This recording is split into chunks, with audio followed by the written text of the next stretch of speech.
Hi guys, I'm Bree. And I'm Allie, and this is Offscript. If you think about it, books are potential scripts for movies. When this adaptation happens, typically it's disappointing because they went off script. In this series, we will be talking about how off script they went. Hello, everybody, And welcome to Offscript, to the podcast where we compare books to movies. I'm Allie, I'm Bree. your hosts for this evening / day / It's morning. evening for us, but for them it's whenever. When are you listening? Tell us. Morning, afternoon, Evening. night, midnight, twilight. That was good. Thanks. That was a good segue. Thanks. I thought so. So, can you guess what we're doing today? Hunger Games. Oh no. Oh no. No, Twilight. I've been way too fucking excited for this weekend. Oh my gosh, you guys. It's finally here. It is. I'm actually really shocked that every other book versus movie that we've done, after I watch the movie, I can't watch the movie right away again. This one, I could freaking live in Twilight. I'm like, yeah, let me watch it again. Let me get all the details. So I'm actually really happy.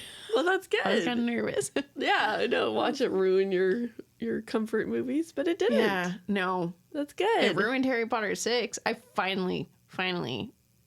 Nope, I actually haven't watched it yet. Wow. I had the thought that I wanted to, but I haven't done it Yeah. yet. Wow. Yet Twilight, we watched it, last night? Two nights ago? 2 nights ago, yeah. I could have watched it today. Oh my gosh. I was like, yes, let's do this. All right. Well, yeah. Okay. So there's some of our picture painting for you. We would just watch Twilight a couple days ago. I was super thrilled about it. Yep. And we're ready to get started. I'm so excited. Yeah, I cannot wait, actually.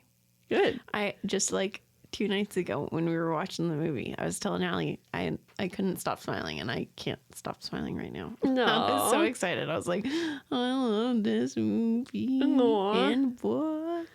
I know. I'm very interested to see which one you like better. Really? I mean, I assume I know, but What do you think? I would think book because Okay. books are always better. I know. But the book doesn't have Rob in it, so I know. So I'm very interested to see if you throw me for a loop. That would be funny. Cannot wait. I wonder. Stay tuned. I'm interested for New Moon because I realized as I started it today, I was like, I don't know. And now I have to think about it. You do, yes. You can't just like them both or not like them both. You have to pick one. I know. I'm pretty. What's funny is I know for the other ones, I think. Oh, that's good. Yeah. Okay. We'll find out. We'll Fuck. find out. You're jumping ahead on us. Sorry, guys. Trying to get my life in order That's okay. when it comes to Twilight. All right, let's tell you what it's about. Or do you have anything else to share? Okay, No, not that I know of. let's jump in. So, Oh, wait. Actually, I feel like this is a good time to do this because I wanted to give a little shout out to a listener because it's a good memory for me. okay. The first time I met Alan, Uh-huh. I had stayed the night at Katie's house, and I think he was just coming to hang out with her that day or something, and I needed a ride home. And so he was the one who was giving me the ride home, so him and Katie drove me.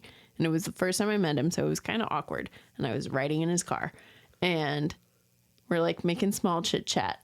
And this was prime, people giving me shit for, in Twilight days, right? Okay. So I had already had to defend myself to everyone in my life about loving this book and movie, okay?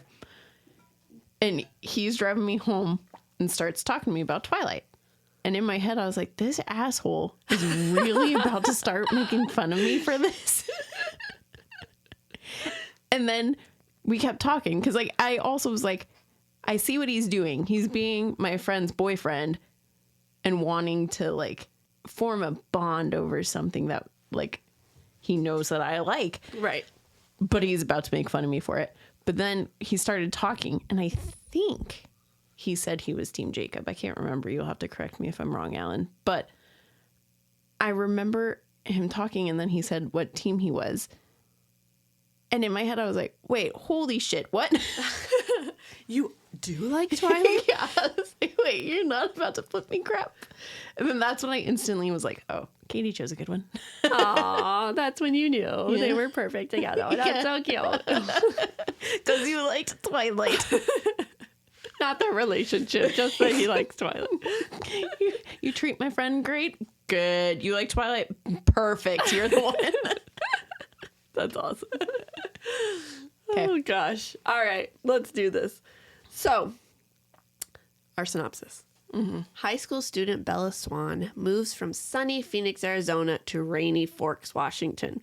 There, she meets Edward Cullen, a handsome but mysterious teen whose eyes seem to peer directly into her soul. Soon she finds... Did you write this? No, I didn't. I copy and pasted. Soon she finds out that Edward is a vampire. His family does not drink human blood, and Bella, far from being frightened, enters into a dangerous romance with her immortal soulmate. Aww. Bam! Good job. No mistakes. Did it. So proud. So proud. I was like starting to sweat. I was like, I have one line left. I can do it. Oh, okay. Author Stephanie Meyer. Director Catherine Hardwicke. Yeah. Okay. Screenplay writer Melissa Rosenberg. I have to start this, you guys, with saying it's so hard for me. I love and I hate Catherine for the director. I love her because she's the one who took the chance with Twilight and made Twilight so that we could then get the rest of them. But I don't like... She went into Twilight thinking that it was supposed to be an independent film that was not like a mainstream thing. And a lot of scenes definitely have that sense to them. Is she Did she only direct this one? Yes. Okay. Yes. You guys are going to you're going to get my 5 fun facts, but Bree's going to sprinkle them throughout the entire episode. We were watching it and she's like, did you know? And she'll tell me, and I'm like trying to pay attention, find the differences. She's like, did you know this and this and this happened? And I was like, oh goodness. So get ready, you guys. This is my book. I know. This is my movie. This is my life.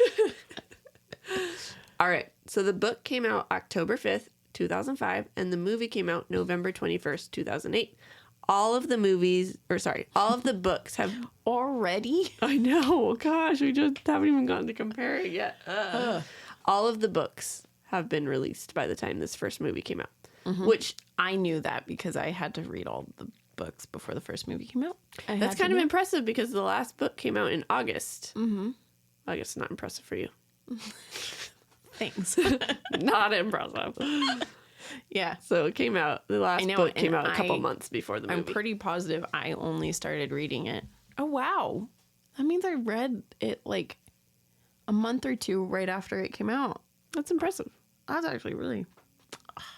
Here I was thinking that they all came out super far away from when I read them. And I was hating that I wasn't like in the thick of it with the books. But I guess I was. Kind of love that for myself. Good job. Good job. Pat on your back. Holy gosh. All right. Well, you kind of just answered our next question. Which did you see or read first? Yeah, I read all the books before the movies came out. I have seen the movies first. Actually, we were talking about this the other day. I don't know if I've seen all the movies. I guess I'm just going to have to... We'll find out. Yes, we will. I know for sure I saw this one first. I do too. Many times. I wonder why. You know what, surprisingly though, as many times as I saw it, I only remember the first half of this movie. I do not know why.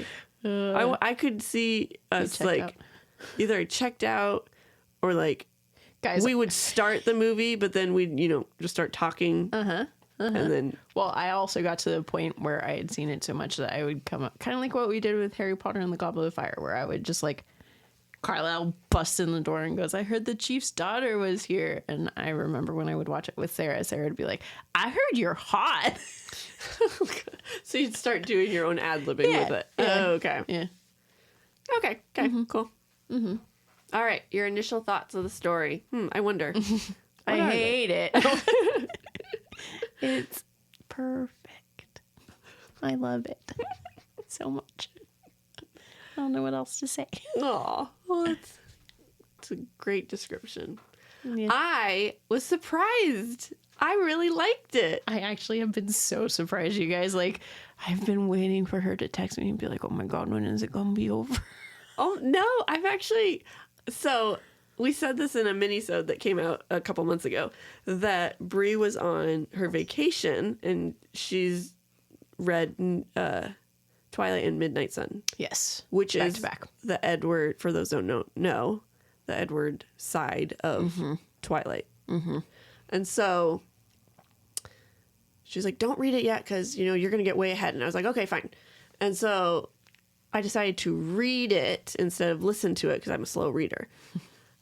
And I kind of wanted to keep reading, but that's also why I kind of was like, I can't read too much. And life got crazy. But then that got me even more excited to actually start listening to it. Mm-hmm. And so, yeah. And then I was like, so usually when Brie edits a podcast and then posts it, I can go listen to it before it airs so that, I double check to make sure it all sounds like everything works out. And she's like, okay, I posted such and such. And I was so shocked. I didn't want to go listen to it because I wanted to finish Twilight. When she texted me that, I was like, oh my gosh, I think she might actually like this book. I really like it. It was good. I'm excited to read them all. Yeah. Excited. I'm excited. The hard part for me is because in my head, I thought she had seen them all. And so I also keep thinking that she knows the story for future ones, and then I realized that there's certain things that she doesn't remember, and I'm like, oh crap. I remember the main things. I remember who Bella ends up with. What do you remember about New Moon? Someone jumped off a cliff. Oh yeah, we've talked about that. That's all I remember. Guys, she doesn't remember the most important thing, and I know that it's also going to be hard. I will tell you this here. I can't give my full thoughts on the end of Midnight Sun because they kind of tie into what happens in New Moon. So I have to wait until New Moon to give you guys kind of that down low. But I'll do everything else as best I can. And this is not going to be like Harry Potter where we say we don't spoil and then spoil, because Brie really can't, because I don't know what's happening. Yeah. Oh, that's kind of cool. I didn't think of that. Because, yeah, we're not going to spoil in Harry Potter, and we're in book 1 talking about book 6. Nope, that's not happening this time. So no, I'm gonna do good because I don't want to spoil anything. Cause I know I don't want it ruined. I mean, like I said, I know the main points. I know who she ends up with. I know what happens with the other one. That's all that matters. And so, hey, should we do this? I'm dying. Yes. We're doing this in video form because I really want to see her face. Okay. So I have not told Brie what team I am yet. I know, my heart's racing right now. You don't even know. So, and I have not started New Moon yet because I wanted this to be a genuine, I'm going to do each book. Okay. See if my team changes. Okay. As of right now, book 1, I am Team Edward because, hold on, I cannot stand Bella and I don't like Edward, so they belong together. And Jacob is this perfect little puppy dog that, you're cutting me off in the video. He just is such a sweet little kid. And so, but does that make me Team Edward? Because I want Bella and Edward together so that she doesn't hurt Jacob.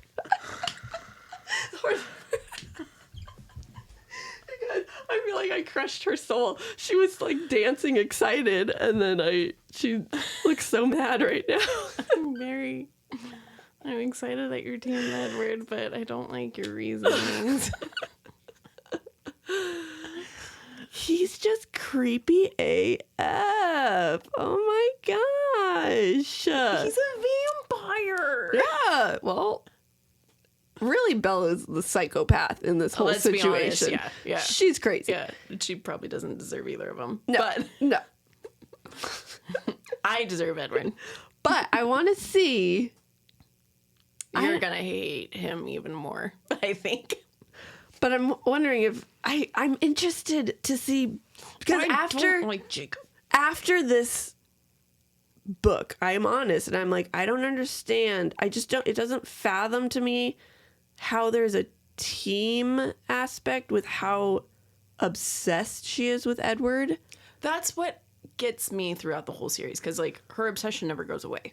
So I don't get it. I don't get why people, unless it's just who they like. So am I team Jacob because I like Jacob more so far? Yeah. Okay. Yeah. That's Sorry. what I was going to say. All right. Team Jacob. So I'm interested to see. Well, now Jacob was barely in this book. Mm. So I'm interested. He's like the main guy in the next book, you said. So I'm interested to see if my feelings are the same, or they. I have feelings on him, but they're feelings that I just was talking to Alyssa about, because it kind of correlates with your, like, I don't get how there's a team. Okay. Because of this. Okay. And then just how he reacts. I don't like that. Okay. Well, I'm interested to read. So, hey, stay tuned next week to see if my team changes. I might be a flip-flopper team. I know. What's funny is, like, because, I guess, I don't know. I don't know. So am I team Jacob or team Edward? I know. You guys tell us. Tell me. I don't know.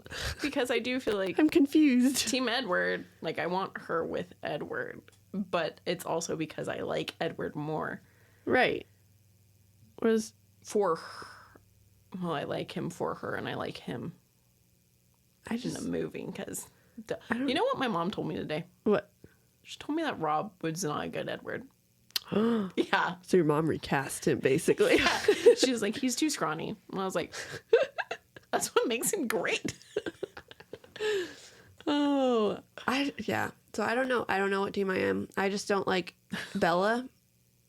And I don't think Jacob deserves. Wait, would it be Jacob deserves or she deserves Jacob? You don't think she deserves Jacob? I don't think she deserves Jacob, because why would he want someone that is obsessed about another person? So it just doesn't make sense to me. I don't know. He's just really intense. Yeah. Okay. Oh, now I can talk to you about all this. Okay. Because I've also... So, the first time I read Midnight Sun, it was the first time I ever hated Edward. Wow. Okay. Because it's like 1,000 times worse. I'm not gonna read that book. Yeah. Because all he's thinking about is Bella. Yeah. All he wants to do is be near Bella. When he's not with her, he's like, oh my God, she could die. I'm not there to protect her. She could die. Oh my gosh. Yeah. And you love stalker serial killer stuff. Like, doesn't this prime serial killer? Well, wait. Hold on. Okay. Hold on. Because this reading made sense. Okay. Okay.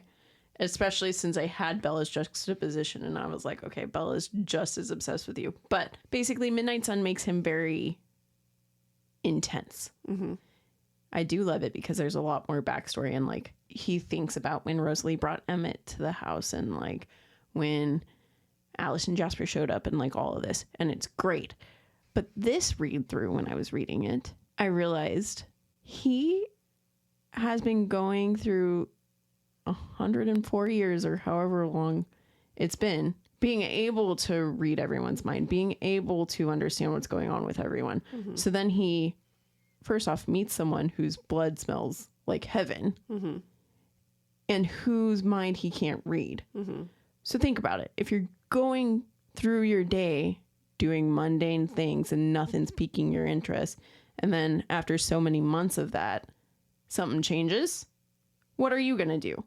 Are you going to sit there and be like, man, whatever? Or are you going to then focus in on that and be like, oh, I need to figure this out and I have to do this? Like, look at me with Twilight. Yeah. Okay. So reading it this time, I was like, oh my God. It's not that he's being like super, super intense. Obviously he is. But it's warranted almost. Like, Okay. because I feel like any of them would have ended up doing something like that if they met someone like that. I guess. It was just. He's her protector. That's what I love about him. Okay. He might be intense. He might be stalkery. But he's her protector. Okay, you hear that, gentlemen? If you protect Bree, you can stalk her all you want. But you have to look like Robert Pattinson, too. Yep. No way in hell. All right. Okay. Hey, we'll dive in and I'll share the moments that I think Edward's weird and Bella's weirder. And stay tuned. Okay. Are we ready? Well, first we got to do why'd we pick the book? Duh, because I love it. We had to, you guys, or she wouldn't stop. No, I would have brought it up every episode until we did it. Yep. Okay. All right. And Let's now. see. Okay, so now it's Allie's super fun facts. And Bree made me write them on my phone instead of the board in front of us because... I wanted to see if she could find stuff that I didn't know. And after watching this movie with her and her telling me all these random, obscure facts, I was like, there's no way. You're going to know all these. I actually found 1, 2, 3, 4, 5, 6, 7, 8, 9 of them, but I only do 5. I want all 9. Okay. Give me all 9. Okay, all 9? Yeah. Nikki Reed, who is Rosalie, right? Okay, yeah. Okay. Was the one who got the producers to add Robert Pattinson's songs to the film. I didn't know that. Hey, right off the bat. Okay, wait, there's more to it. Reed secretly started recording him from her laptop while he was singing and playing guitar on film breaks. She then took it to the director and producer where they fell in love with the songs. The next day, they asked Rob if he could record a few of his songs for the soundtrack, and he reluctantly accepted. I knew that he didn't want to do it, Yeah. but I didn't know that. Yeah. I thought that was fun. I love that. Okay. Woohoo. 1 for however many I'm about to do. 9, I said. All 9. Okay. In the scene where Bella goes to the Cullens house for the first time is when Nikki Reed, Rosalie, had to break the bowl that she I actually knew this. cut her hands is why she wore gloves. Yep. Dang. Okay. Stephanie Myers fought for one line in particular. Do you know which line it was? So the lion fell in love with the lamb. Yes. Hey, I That was didn't know it. that, but But you guessed it. Okay. Do you know how many days the movie was shot in? no. 48 days. That's like Holy shit. crazy, right? Yeah. That's a month and a half. Yeah, that's insane. 48 days. Oh my gosh. Do you know how many people auditioned for Edward? No. Over 5,000 actors auditioned for the role of Edward. And Rob won. And he won. So I get my fun facts from IMDb has a trivia section. Mm-hmm. There were 144 I went through, and I picked 9 of them. So, I want all 100. oh my gosh. Well, a lot of them were things that you said. You're And like the Bree knows last that. Bree knows 20 that. were like other people that auditioned for other roles, like Okay. other celebrities. So go ahead, go read it. They're all there. Okay. So Kristen Stewart turned 18 while they were filming, and she was rewarded with a birthday cake and a full night of shooting. So it's like, okay, good, you're 18, you can shoot longer now. Let's keep going. That would suck. We've only got 48 days. I know this. That would suck. Okay, a couple more. Ready? Yeah. Do you know what the book was originally supposed to be named? Oh, I did forever ago. I can't remember. Forks. The publishers were like, no. Who wants to read about forks? Could you imagine? Like, how many people would have thought that it was like about Cutlery. Thank you. Cutting. No, I was trying to say Cutlery. that. It just wouldn't work. Oh my gosh. All right. Okay. So, do you know about Bella wore her prom dress, right? It was only $20. But Oh. the suit that Edward wore in that scene was the most expensive item of clothing in the entire movie. How much was it? I don't know. They didn't Oh, tell me. They that's just said it was the most hilarious. expensive. Oh, it made him look good, though. Okay, last one. Ready? Okay. I actually really like this one. Kristen Stewart's stunt double, Katie Powers, played a waitress at the diner. So she actually got a little acting I in didn't there. know that. That's cool. Yeah. I'll Oh, have to go watch that. I got some that you didn't Yeah. know. That makes Yeah. me feel so good. I was going to be so sad. You being over here. You're like, yep, know that one. I Know knew that one. Know that one. I knew that. Oh, I would say most of mine were Yeah. new. Okay. Guys, I feel successful. This See? podcast's over. Okay, thanks. Bye. I told her New Moon, I'm not going to know shit. She'll find stuff that I haven't. Okay, yay. I'm excited. The only thing I know from New Moon is that Rob was able to go and film Remember Me. Oh. Are we ready to begin? No, I don't know. You start us. Okay. Did I throw you off with my Edward hatred? I kind of expected it, but Yes. also like the thing that's like shocking to me is you really like the story, but you hate the main two characters. I know. That's so weird to me too. Don't worry. Okay, hate is a big word. I don't hate them. Bella, I like Edward more than Bella. I'll say that. Yes, I'll take it. Okay. You're Team Edward. Bella drives me crazy. Okay. Yeah. The two guys, Yeah. whereas Edward's like obsessive, I will say. He's obsessive, but like I said, after reading Midnight Sun this time with that makes more sense. juxtaposition, it makes more sense. Bella's just crazy. She's like Yeah. obsessive, but I don't know. It just she's like depressed, and she's like, "Woe is me," and she's just like, And then she lashes on. and yeah. So she just kind of drove me crazy, which is in the end why I was like, leave that poor boy alone. Don't touch the poor 15-year-old boy. Go Yeah. get the other one. He's 104. Yeah, there you He go. can handle it. He can figure you out. He's had time. Anyways, all right. Okay. We'll get into it more. I guarantee it. Here we go. So I really actually liked how I was very confused. I'll tell you that after seeing the movie and then jumping to the book. And it starts with a preface. And it's like, Bella looks at this person and she's about to die. And I'm like, what? I was like, what? So that's how Edward kills her? I really was confused. I was like, is this supposed to be Edward? Like, because again, I remember the first half of the book or movie. Yeah. So I didn't remember that. Oh yeah, there is a bad guy. a bad guy in this Yeah. book. So that's how the book started. It's not how the movie started. Did it start with a little preface like that? And not her looking into her killer's face, which also one of my first notes right off the bat. The book starts with, I never given much thought to how I would die, though I'd had reason enough in the last few months, but even if I had, I would not have imagined it like this. The movie, I never given much thought to how I would die, but going in the place of someone you love seemed like a good way to go. I have been for certain every time I've watched it that was how it was in the book. And so like I opened Twilight and read that. I was like, screw you. That's not what? That's a Homeward Bound moment for you. The movie got it right over the book. Yeah. I was like, hold on. This is incorrect. So it starts with that, but you don't know, but you're watching someone hunt a deer. That's right. And then it goes to Bella in Arizona. Yeah. Okay, cool. Guys, this is going to be so hard for me. I have 2 sets of notes. She does. She took some from Midnight Sun and then some from Twilight. Mm-hmm. Man. And I didn't read Midnight Sun, so I can't help out with that part. No. Good luck. Okay, I'll start the first chapter in the book. So, Bella moves to Forks from Phoenix, which are both real places and a couple hours from us. Yeah. So, of course, we're going to do a Offscript field trip, so stay tuned for that. Yeah.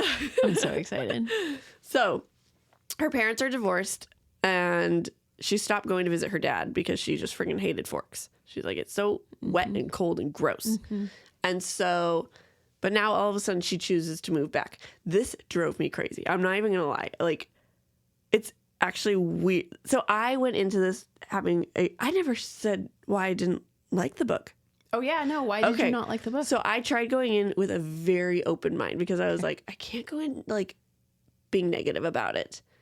The fact that we don't find out why she moved back for like 3 chapters or 2 chapters drove me insane. I don't know why. I was almost like, no, it doesn't say until she starts talking to Edward. So I'm sitting there like, well, if you don't like this, because, okay, I think this is why it bugged me, because she's like, she chose to move back. And then the whole next chapter, this chapter and next, she goes on about how much she hates it. And I'm like, well, why did you choose to move back? And it wasn't telling me, and I was getting so angry. And so I was like, this can't be why I don't like this book. Nope, got to keep going. Did you try reading it before? Try reading what before? Twilight. Oh, no. Oh, yeah, okay, jump all the way back to high school. Sorry. I got in a tangent. I had to finish. Back in high school, when it came out, everybody's like, you have to read this book. You have to read it. And I was like, some people, a lot that were like my friends and like trying to get me to read it, were like, if you like Harry Potter, you'll like this book. Then there were the random people that are like, but then you have to choose what you like better, Team Harry Potter or Team Twilight. And I was like, well, obviously I'm Team Harry Potter. And so then I just shut Twilight out. I was like, I'm not going to read that. I'm Harry Potter. I'm Team Harry Potter all the way. And so that's why I never picked it up, because I was so loyal to Harry Potter. Oh, no. And this is why I've never read books. Like, oh, no, they Harry might be Potter. better than Harry Potter. No, that's not why. But that's why I didn't read. What's funny is that's also why it took me until it was getting made into a movie, because I just remember every girl reading it. And like, I'd be like, what is it about? Oh, it's a vampire love story. I don't need to read that. That's Right. stupid. And then I found out it was getting made into a movie, but I again was kind of like, meh, whatever. But then they cast Rob. And that's when I was like, I started hearing Cedric Diggory is going to be Edward Cullen. And I was like, what? No, he's not. And they're like, yeah, he is. I was like, I guess I'll read it. yeah, because the kind of obsessed that I was in high school was basically like Johnny Depp, Harry Potter, anything related to those. I would end up watching whatever they were in. So like Johnny Depp was in the movie with this person. Oh, they're in this movie. I gotta watch that. Harry Potter. Oh, you were in Harry Potter. I gotta watch that. So then that happened, and I was like, oh, I guess I'm gonna end up watching this movie. And if I watch it, I can't. Back then, I was purist. I wouldn't watch a movie unless I had read the book. Oh, wow. Yeah. So, I mean, here I am. Yeah. Obsessed with Twilight. My life. Yep. But so that's my whole backstory of why I wouldn't read Twilight. It's just because people were like, well, then you gotta choose. Is Harry Potter or... Which one's better right now, do you think? Oh, I definitely still Team Harry Potter. But look, I read it and I still think that Harry Potter's better. So it's like, come on, high school Allison, you could have done the same thing. But nope. And you could have enjoyed it a little bit more. I know, because I would have been that high school age. I wonder what team I would have been in high school. You would have picked a team. I would have, officially. Guess we'll never know. All right, anyway, so where are we at? So she chooses to move back. And her dad is the sheriff. He picks her up from the airport, and he's got her truck waiting for her, because she was like, I'm not riding in the car with my dad. He's a freaking cop. I'm not riding in a cop car with my dad. And so she saved all this money to buy a truck, and he surprised her and buy a car, and he surprised her and bought a truck, and she absolutely loves it. So in the movie, we don't get as much like detail on all of that. You know that her parents are divorced because she's with her mom, and then she flies and she's with her dad. And she's got voiceover. That's the other thing I love about these books. They do voiceover. I like that too. The inner monologue. Inner monologue. Yes, her inner monologue. So I love that. But right off the bat, when we were watching the movie, she's driving in Forks with her dad, and she says the thing about the population in the book. After she says the population, she goes, well, blah, blah, blah, +1 now.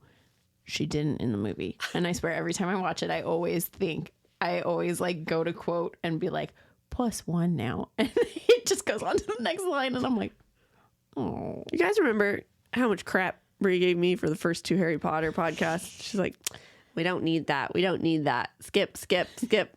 Well, get ready because Watch me also not cut any of this. Brie's the editor, and so she's gonna leave all these random.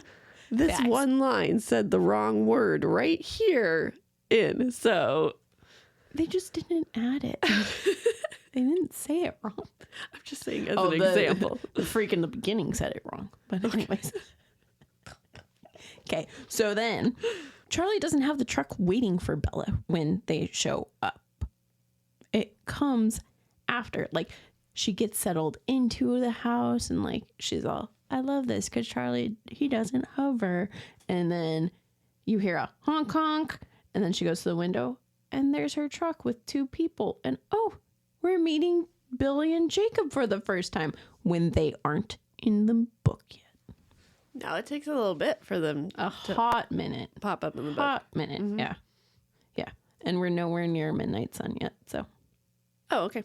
All right. So now in the book, she heads off to school and she's like doing typical new girl stuff, like trying to figure out her classes, feeling awkward, and all these people are being extra nice to her. And she ends up sitting with some friends people she just met. Oh.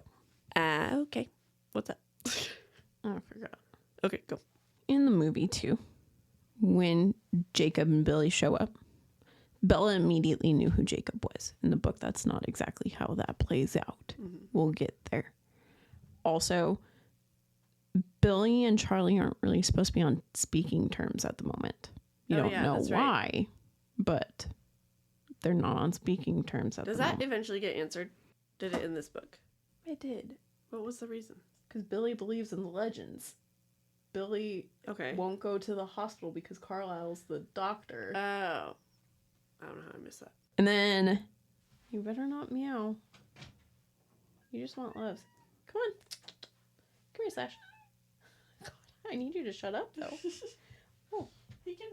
Hey, Clutch made an appearance. That's very true. Some appearances. Come here, bud. Sorry, guys. My cat just came in. He wanted some love. Are you going to meow? Hey, Slash. Buddy shoes? Nope. He's just going to sit here and let me pet him. Hopefully... My allergies don't I know. Freak out. Hopefully your allergies don't freak out. And he was loud enough when he just meowed when he came on in. Yeah. Now continue. Okay. So she's at school. And she's sitting with these kids that she just met. And all of a sudden she sees 5 beautiful people. Hell yeah. I wonder who they are. And she learns from one of her friends, Jessica, right? It was Jessica in the book, right? Yes. That they were adopted / foster kids from this family that just moved in from Alaska. Mm-hmm. And they name all the people. There's Emmett, Alice, Edward, Rosalie, Jasper. Good. Thanks. And she noticed that, or eventually she goes to class and she's in biology and she sees that Edward is in biology class.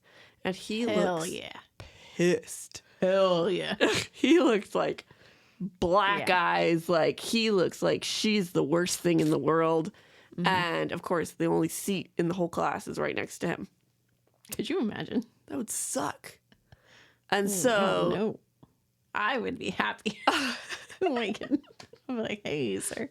Okay, I also want to say I loved that the biology teacher's name was Mr. Banner because Bruce Banner, and he's a biology. I don't know if he's biology, but he's science. So I thought that was funny.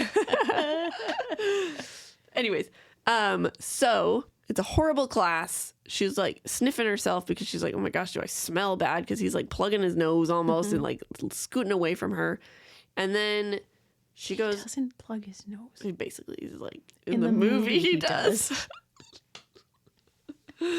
And so anyway, so then class is over and she has to go turn in her slip. Oh no, well school finishes. Like does she have PE next? That's her last class, right? Yes, she has PE before she goes into that. And then she turns in her slip. And as she's turning in her slip in the office, like saying she went to all the classes and all the teachers are cool with her going to their class, Edward's there, like trying to get out of biology. And she's like, why? Mm-hmm. And then all of a sudden he's not there for the whole next week of school. Yeah. So. I wonder what that was about. I don't know. Okay, so first, I'm gonna. How should I do this? Should I do Midnight Sun and then movie, or movie then Midnight Sun? Movie first. Okay. So first, it is awkward for her, but when she first meets Eric, he's like asking her questions, and he's like, "You're a good headline for the wait. That's a good headline for the feature, baby. I'm on newspaper and you're front page." And she's like, no, don't do that. And I hated that because never in the book did they try to put her on the newspaper. Right, never. Like, I thought that was stupid. And then it got brought up again when Angela tries to take her picture. Right. Annoying, irritating. And then in PE class, first off, PE happened before biology. Mm-hmm. And in PE, this is when you meet Mike and Jessica. First off, Jessica's not in their PE class. Mm-mm. She's supposed to be in Spanish with Bella. And Mike is playing like basketball while Bella's playing volleyball, when really they should be playing the same sport. You would think so. And Mike is always very aware of Bella and if she needs a partner, because he wants to jump and be her partner. Didn't like that. Because he's crushing. Hardcore. But again, it's kind of like Edward. All the guys are like, "Oh, it's the new fresh meat." Oh, that was another. I wasn't even trying to make a joke about fresh meat. That's funny. That was a good one. Unintentional. There you go. Now you're with me. I was like, well, it's because I had my thought in my head. Sorry. So the line that Jessica says, "Aren't people from Arizona supposed to be tan?" No. Yeah. Oh. Where she's like, "Oh, it's like everybody, you're like a shiny new toy or whatever." The fact was all over again that Edward thought that in Midnight Sun, and that's why they put it in. Oh, that's another one you didn't know. Oh, man. I mean, I read it, and I always was like, yeah, cool. Oh, yeah. That's why they quoted it. So there's quite a bit where I'm like, they read obviously had Midnight Sun, and they obviously knew. Okay. Like, Stephanie had to have been like, hey, here's this. Hey, here's this. Got it. So, Midnight Sun. This is where we start. We start in the lunchroom. And so, basically, Edward is like, this was the cool thing about Midnight Sun, too, because obviously he can hear everyone's thoughts. So, he kept listening in on people's conversations. And so, there were things like reading the series. I always got the feeling that Jessica was the, like, not best friend, but was an okay friend. And I liked her. Midnight Sun, I hate her. Really? She's a bitch. She is the backstabbing, two-faced girl. I kind of got that. I didn't. She seems sketch to me. Mm-hmm. Edward hates her. Really? But he loves Angela because Angela likes Bella and is genuine and actually, like, is a good friend. Oh, gosh, that scared the shit. Oh my gosh. Slash just jumped on Allie. Now you're here come the Oh, but look, he wants some nubs from you. Dude, that scared me so bad. I'm like looking at Bree, and all of a sudden I feel claws in my leg a little bit. He's like, you sitting on my chair. Oh my gosh. Basically, they're in the lunchroom. Mm-hmm. She walks in, and he could care less about her. He's like, whatever, I don't really care. But then they see that she's staring at them, and they're like, okay, just play cool, like we're vampires, but we have to act like we're not. And like, they're all talking as a family, and I loved it because you also got way more of all of the Cullens. But then he notices that he can't hear her thoughts, and he's like, this is strange. And then he like keeps staring at her because he's like, maybe if I stare and maybe if I sit there and focus on you, I'll be able to hear your thoughts. And so then that's the first thing that makes him like, it's not an obsession as in like, ooh, I'm in love with you. At first, it's a, what in the fuck? Why can't I hear you? Like, I've never in my life been able to not hear someone and you nothing. What? Right. So he's very like, oh, I'm going to figure this out. This is a piece of the puzzle that makes absolutely no sense. And then biology class comes, and then he smells her. And he's like, oh my God, I need to eat you. And for everyone who's like, this isn't a true vampire story, read that chapter of Midnight Sun. It's the most intense thing. he describes how he would do it. He's like, I'm going to jump over all the desks. I'm going to go and barricade the door, and I'm going to block everyone from running out, and they're not going to be able to go out. Guess I have to kill these 20 other people, but that's what I'm going to do to drink her. Wow. Yeah. Yeah. And then he's like, okay, but everything Carlisle has built, you can't do, that's not okay. So then how he gets through that hour is thinking of other ways to kill her. He's like, oh, maybe if we go out this window right here, I could just grab her and take her, and done. Easy. Let's do that. So then he realizes, he's like, oh shit, if I'm near her, this isn't going to end well. Yeah. This is not okay. I cannot do this. Class just ended. I can't remember if this happens here, so I'm just going to put it here because I can't find the note. Mm-hmm. Edward and Emmett have Spanish class together. And so Emmett, I also really love, because a lot of the conversations he has with people in Midnight Sun, the other person is just thinking it, because if they're in class and they're like, whoa, what's wrong with you? Whoa, why'd you look like that? Like, or things like that. But how does Edward respond? Well, he's a vampire, so he can talk very, very quietly and we wouldn't hear. Oh. I see it like he's an actual person. They never said that, did they? In the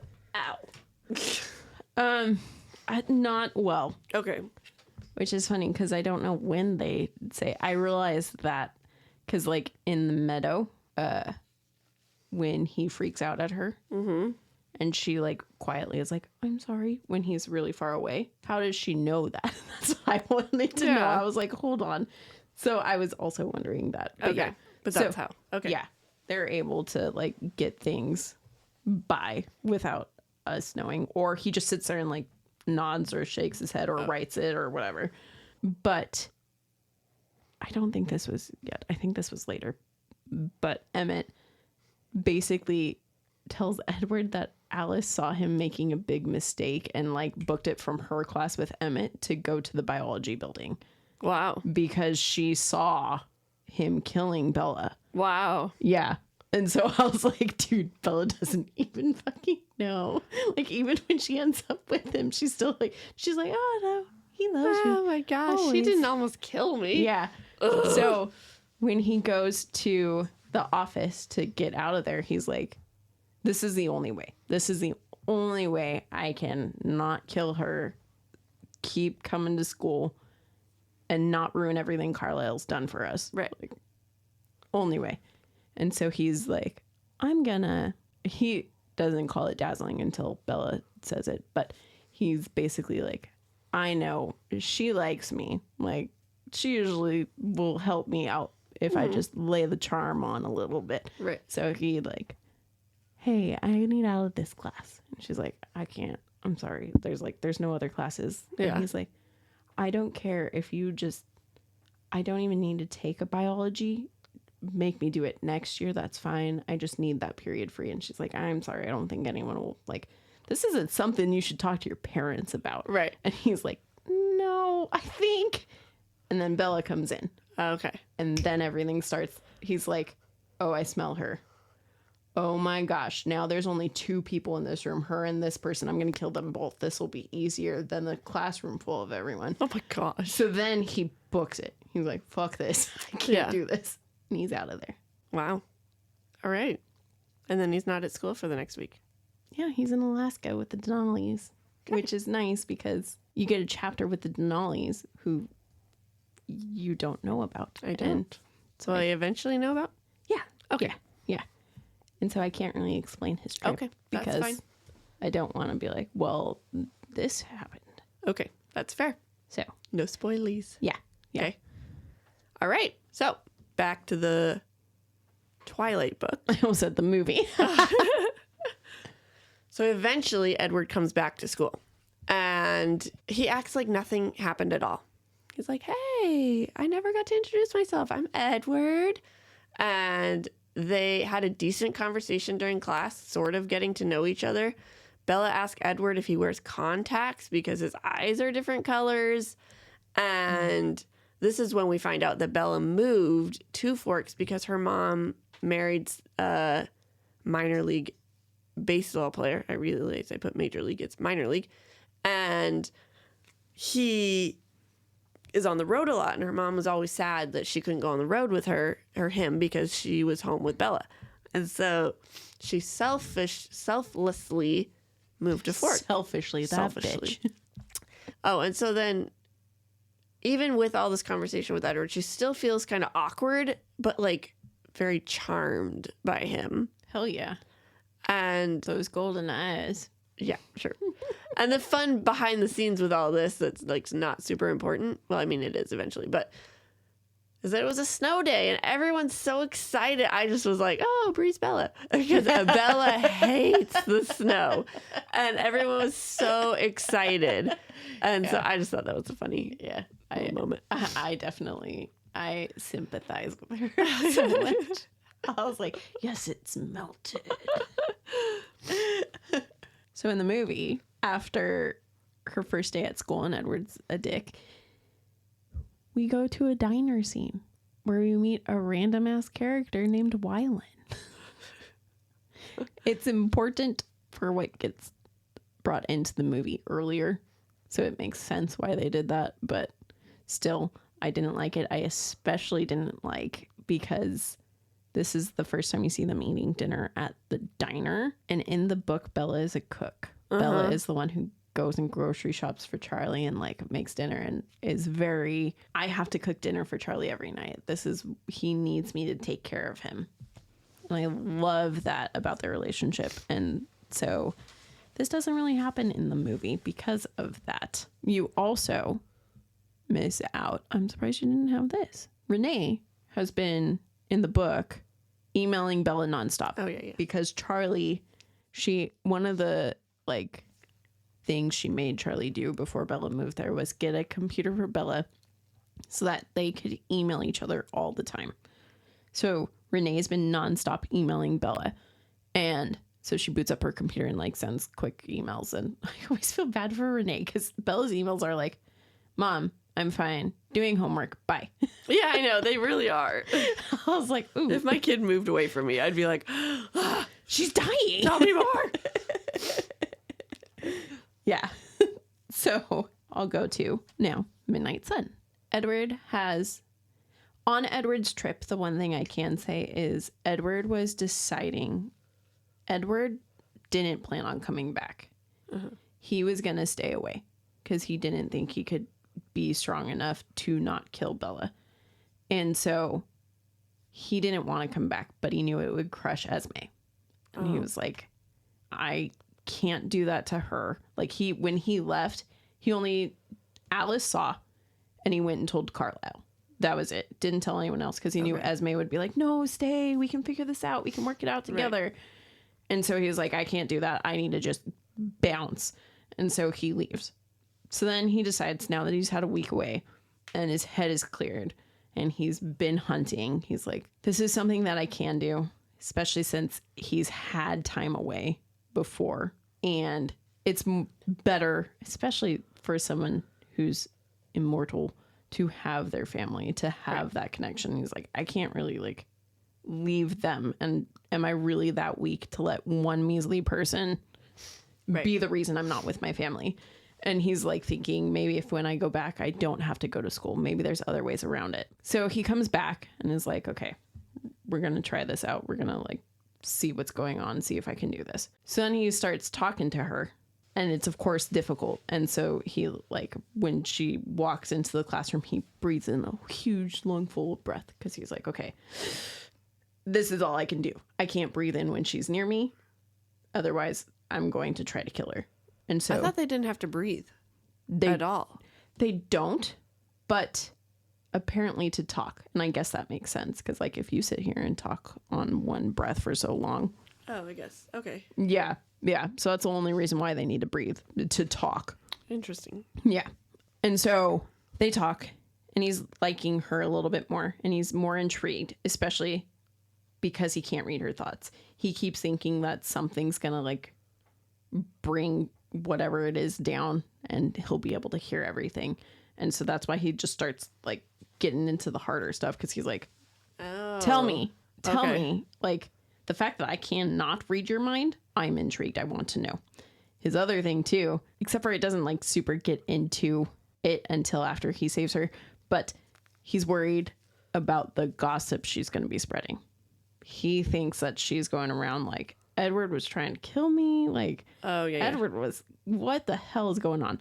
And he, because he can hear everyone's thoughts, he's the person who, oh, this person's on to us. We need to go and like get them thinking something else. Or, oh, guess what? It's time for us to move because too many people in town are thinking it. Oh, okay. So he's trying his best to figure out what she's thinking. And so a lot of that first day back too, he's going through everyone's brain to see if Bella's been like spreading stuff. Mm-hmm. Okay. So then he is talking to her. And this is the first time where you can kind of tell that he's maybe into her a little bit more, but he's still very much like, but she'd be real tasty. That's what I want. And then my note, after this conversation, that's when Alice left her classroom. So it was so close during their first conversation together. He was so close to killing her. He broke a bit of the desk. He was holding on to it so tight to try and keep from attacking. And so he broke it. Okay. So yeah, so Alice left her class to go and stop him, but then she obviously didn't have to because he was like, oh, I made it. And then he was so proud of himself. He was like, I did that. I could do this. Such a good boy, Edward. Yeah, good job. Good job. I actually, so you know, in the lunchroom when the Cullens are laughing about the snow. Yeah. It's actually a really cute scene. It's one of my favorite scenes. In Midnight Sun? Yeah. Okay. Yeah. Basically, I can't remember. I think, Emmett. Emmett has a fistful of ice in his hands. Uh-huh. And when he comes in, he like throws it over at Alice. And like Alice flung it because she can see. So she like bats at it. It flew all the way across the lunchroom and broke one of the walls. And like some of the students like looked and were like, what? And then they like look around to try and see who did it. But then they're all like, ooh, like laughing. That's hilarious. That's so funny. That is fun that you see like, I really like that you see, all we know is that they're laughing and you can't hear what they're talking about. But then there's this whole, you get their whole story. I really like that. Yeah, I do too, especially Emmett is my favorite vampire apart from Edward. Really? And this book makes you just love him. We're going to talk a whole hell of a lot about Emmett later on. But yeah. Okay, well, I'm excited because he was not in the book a lot. So I'm excited to figure out why he's your favorite. So the next morning, there is black ice everywhere because all the snow melted and froze over. For those that are in warm, hot areas, that's when you cannot see ice on the road. So it's there, you can't see it. And so Bella drove to school, but it was like surprisingly easy, which she was shocked about, seeing as she's from a hot state and has never driven on black ice before. And she gets there and she's looking at her tires and she realizes that Charlie had put chains on her tires to help her drive to school. I want to know why she went and checked out the back tire, not the tire like right in front of her. Yes. But while she was going to check, she notices that Edward's like a few cars down. Who couldn't notice? Oh my gosh. And so as she's looking at her tires, another car comes and slides on the ice and almost squishes her. But all of a sudden, Edward is there. And he pulls her to safety. She did smack her head on the ground, though. And so the ambulances and everything gets called. And Edward's like, no, I didn't get hurt. I don't need the ambulance. No, I'm good. But Bella hit her head. She needs the ambulance. Or I don't know if he told her. They just... Oh, yeah, he did. He did tell her. Okay, that's what I thought. And so... He also has ties with the people who drive the ambulance because Carlisle. His so dad he was like, is the head doctor there. Yeah. So the reason she went in the neck... Did it get told that she got put in a neck brace? Uh-huh. Yeah, that's Edward. Edward did that? Oh my gosh. And... Okay. And so also, while she's at the hospital, she's like sharing in a room with Tyler, who's the kid who almost hit her. And he's just apologizing. And Bella's like so annoyed. She's like, oh my gosh. And she then repeatedly begins talking to Edward about, how did you save me? You were all the way down there. He's like, no, you hit your head. I don't know what you're talking about. And she's getting more angry and angrier and angrier. Because she's like, you're lying and you're not telling me. Okay. In the movie, this also happens-ish. There's no snow chains, so Bella's not checking out her tires. Charlie says, because she's walking out of the house to go to her car to school, and she slides. And Charlie, like, helps her up and gets her to the car. And he's like, yeah, I had some snow tires put on the truck. He tells her that he put snow tires on her car. Bella gets to school. She gets out of the car, and she's just kind of dilly-dallying. Dilly-dallying. And she sees Edward, Rob, across the street, the parking lot, just staring at her. Because, again, he did really well. Forever ago, I wanted to talk about his... Oh, yeah, him awkward in the very first meeting. Yeah, him awkwardly smelling the room. This is where my indie film thing comes in. I think if Catherine realized what she was getting herself into, that scene wouldn't have been as awkward as it was. We're talking about, like, right when he smells Bella for the first time in the biology and he, like, room. grabs his nose, and it's like super awkward, weird moment. Yeah. I think many things. I think he had Midnight Sun and read it, so he knew that he had to portray that he had feelings of wanting to kill this person. So I think that's where the, like, awkward stares come in. But I think the overacting comes into play because if someone goes into a movie thinking it's going to be an independent film, they tend to not. They're kind of like, do whatever you want. This is okay. This is only for a select few people. This isn't for a major crowd. When in reality, it was for a major crowd. And now everyone makes fun of him for this scene. Yes, they do. I laughed when I watched it again recently, guys, because I knew that I was going to have to compare and contrast. And that scene came on, and I was like, oh, God. Anyways.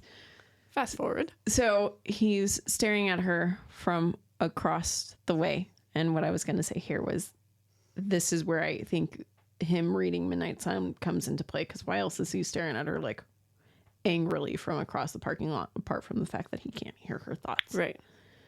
And then Tyler comes crushing, or about to crush Bella, and Edward's there, and he saves her, and he just ducks down. She doesn't hit her head. He just pushes the car away, and then he jumps over her truck to leave. He ran away. He didn't stay. He didn't act like he was in the accident. He ran. Peace. Which is worse than staying. Yes. So, in Midnight Sun, basically all of that happens. And the reason that Edward saves her, it's not out of love. It's out of, if your blood spilled, I would have been a feeding frenzy vampire. I feel like it says that in the book. Because that sounds familiar. Yeah. Okay. He does. But that's basically like, there's a small part of him that's like, oh no, she's going to get hurt. But then he's like, oh no, if this happens, this is going to be bad. So he runs over there and then he saves her. And the thing that you don't realize in Twilight, because it happened so quick for her. So he saves her. She falls down to the ground. He pushes the van. How he pushes the van, though, it starts to twist and turn to come and get her again. Oh, wow. So he has to lift it up and scooch her away and then set it down. And she's like, huh? That was so fast. How did you do that? And so he's like, as he's doing it, he's like, holy crap, she has a death wish. Like, something in the universe wants her gone. Like, first she's stuck with me, who wants to kill her, and then this van's about to crush her 30 different times. So then the ambulance comes and he's like, okay, yeah, she's got a concussion. And she's like, no, I don't. And he's like, guys, she needs, like, you need to take good care of her. I'll meet you guys at the, like, I'm fine. I wasn't hurt. I'll meet you there. So then he goes, and he knows that he needs to talk to Carlisle first. And so he, like, goes and just waits in the office, and then they have a conversation. And so the conversation that happens in the movie where Rosalie, Edward, and Carla are like, this could have ended badly. There are implications for the family. That doesn't happen in Twilight per se, but it happens in New Moon. And it doesn't necessarily happen with Rosalie. It happens in New Moon? Nope, not New Moon, Midnight Sun, sorry. Oh, I was like, whoa, that seems like something that happened way long ago. Sorry. Nope, Midnight Sun. Okay.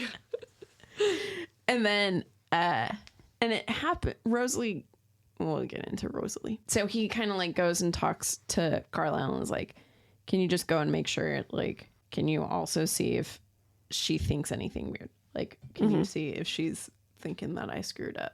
Or like, oh, yeah. Is she onto us? So then Carlisle goes, and I think at this point Charlie's there. Yeah, I think so. So this is when you find out that Edward can hear Charlie's thoughts, but they're not clear. Interesting. Yeah, he can pinpoint how he's feeling about things, but he can't quite piece together exactly what he's thinking. Guys, I'm so excited to figure out why. They don't tell me yet. No, she doesn't know. I don't know why. It's driving me crazy. Poor thing. I know. So then he's like super curious. He's like, whoa, I can't hear her at all. I can hear you. I wonder what her mom sounds like. Like, I want... That's why he asked about her mom all the time. Hot dang. Okay. Yeah, yeah. And so to him, Bella is just a big puzzle. And he's trying to piece her together to figure out why he cannot hear her. Okay. Because this is his thing. He's able to hear everything, and now he can't. And so I just think it's really cool how I just liked hearing, per se, Charlie and everyone around him. Mm-hmm. In the movie, too, before the snow day, you see the nomads hunting. You don't know what they're hunting. You just see them running and chasing people. And after Charlie tells Bella that he put snow tires on, he says, I'm going to be late tonight because there's an animal attack case that I have to look into. That's right. There was no, like, attacks at all in the book. Mm-hmm. Okay. Okay. I'm sorry if this ends up being 3 hours, guys. It's my fault. We also, to be fair, are doing a whole nother book as well. So I know, and it's tough because, like, I would just do the highlights, but I really want you to know. Yes, I'm so interested. Everything. Sorry, guys, it's all my fault. I can. Yeah, I'm like glued. I'm like, oh, I know. She's so into it. So then I'm like, oh, I should tell her this too. Oh, and this. Yes. So maybe you'll cut some of that out for them, but tell me. No, you can keep it all. All right. So I think it's all really interesting. I think so too. Like I said, I'm glad that I read it again. Because, guys, after I read it the first time, I wasn't going to read it. I said this in the mini-sode that just came out this past week. But, nope. Well, this past week has in for us. The one right after Holes. Okay. Right? I don't know.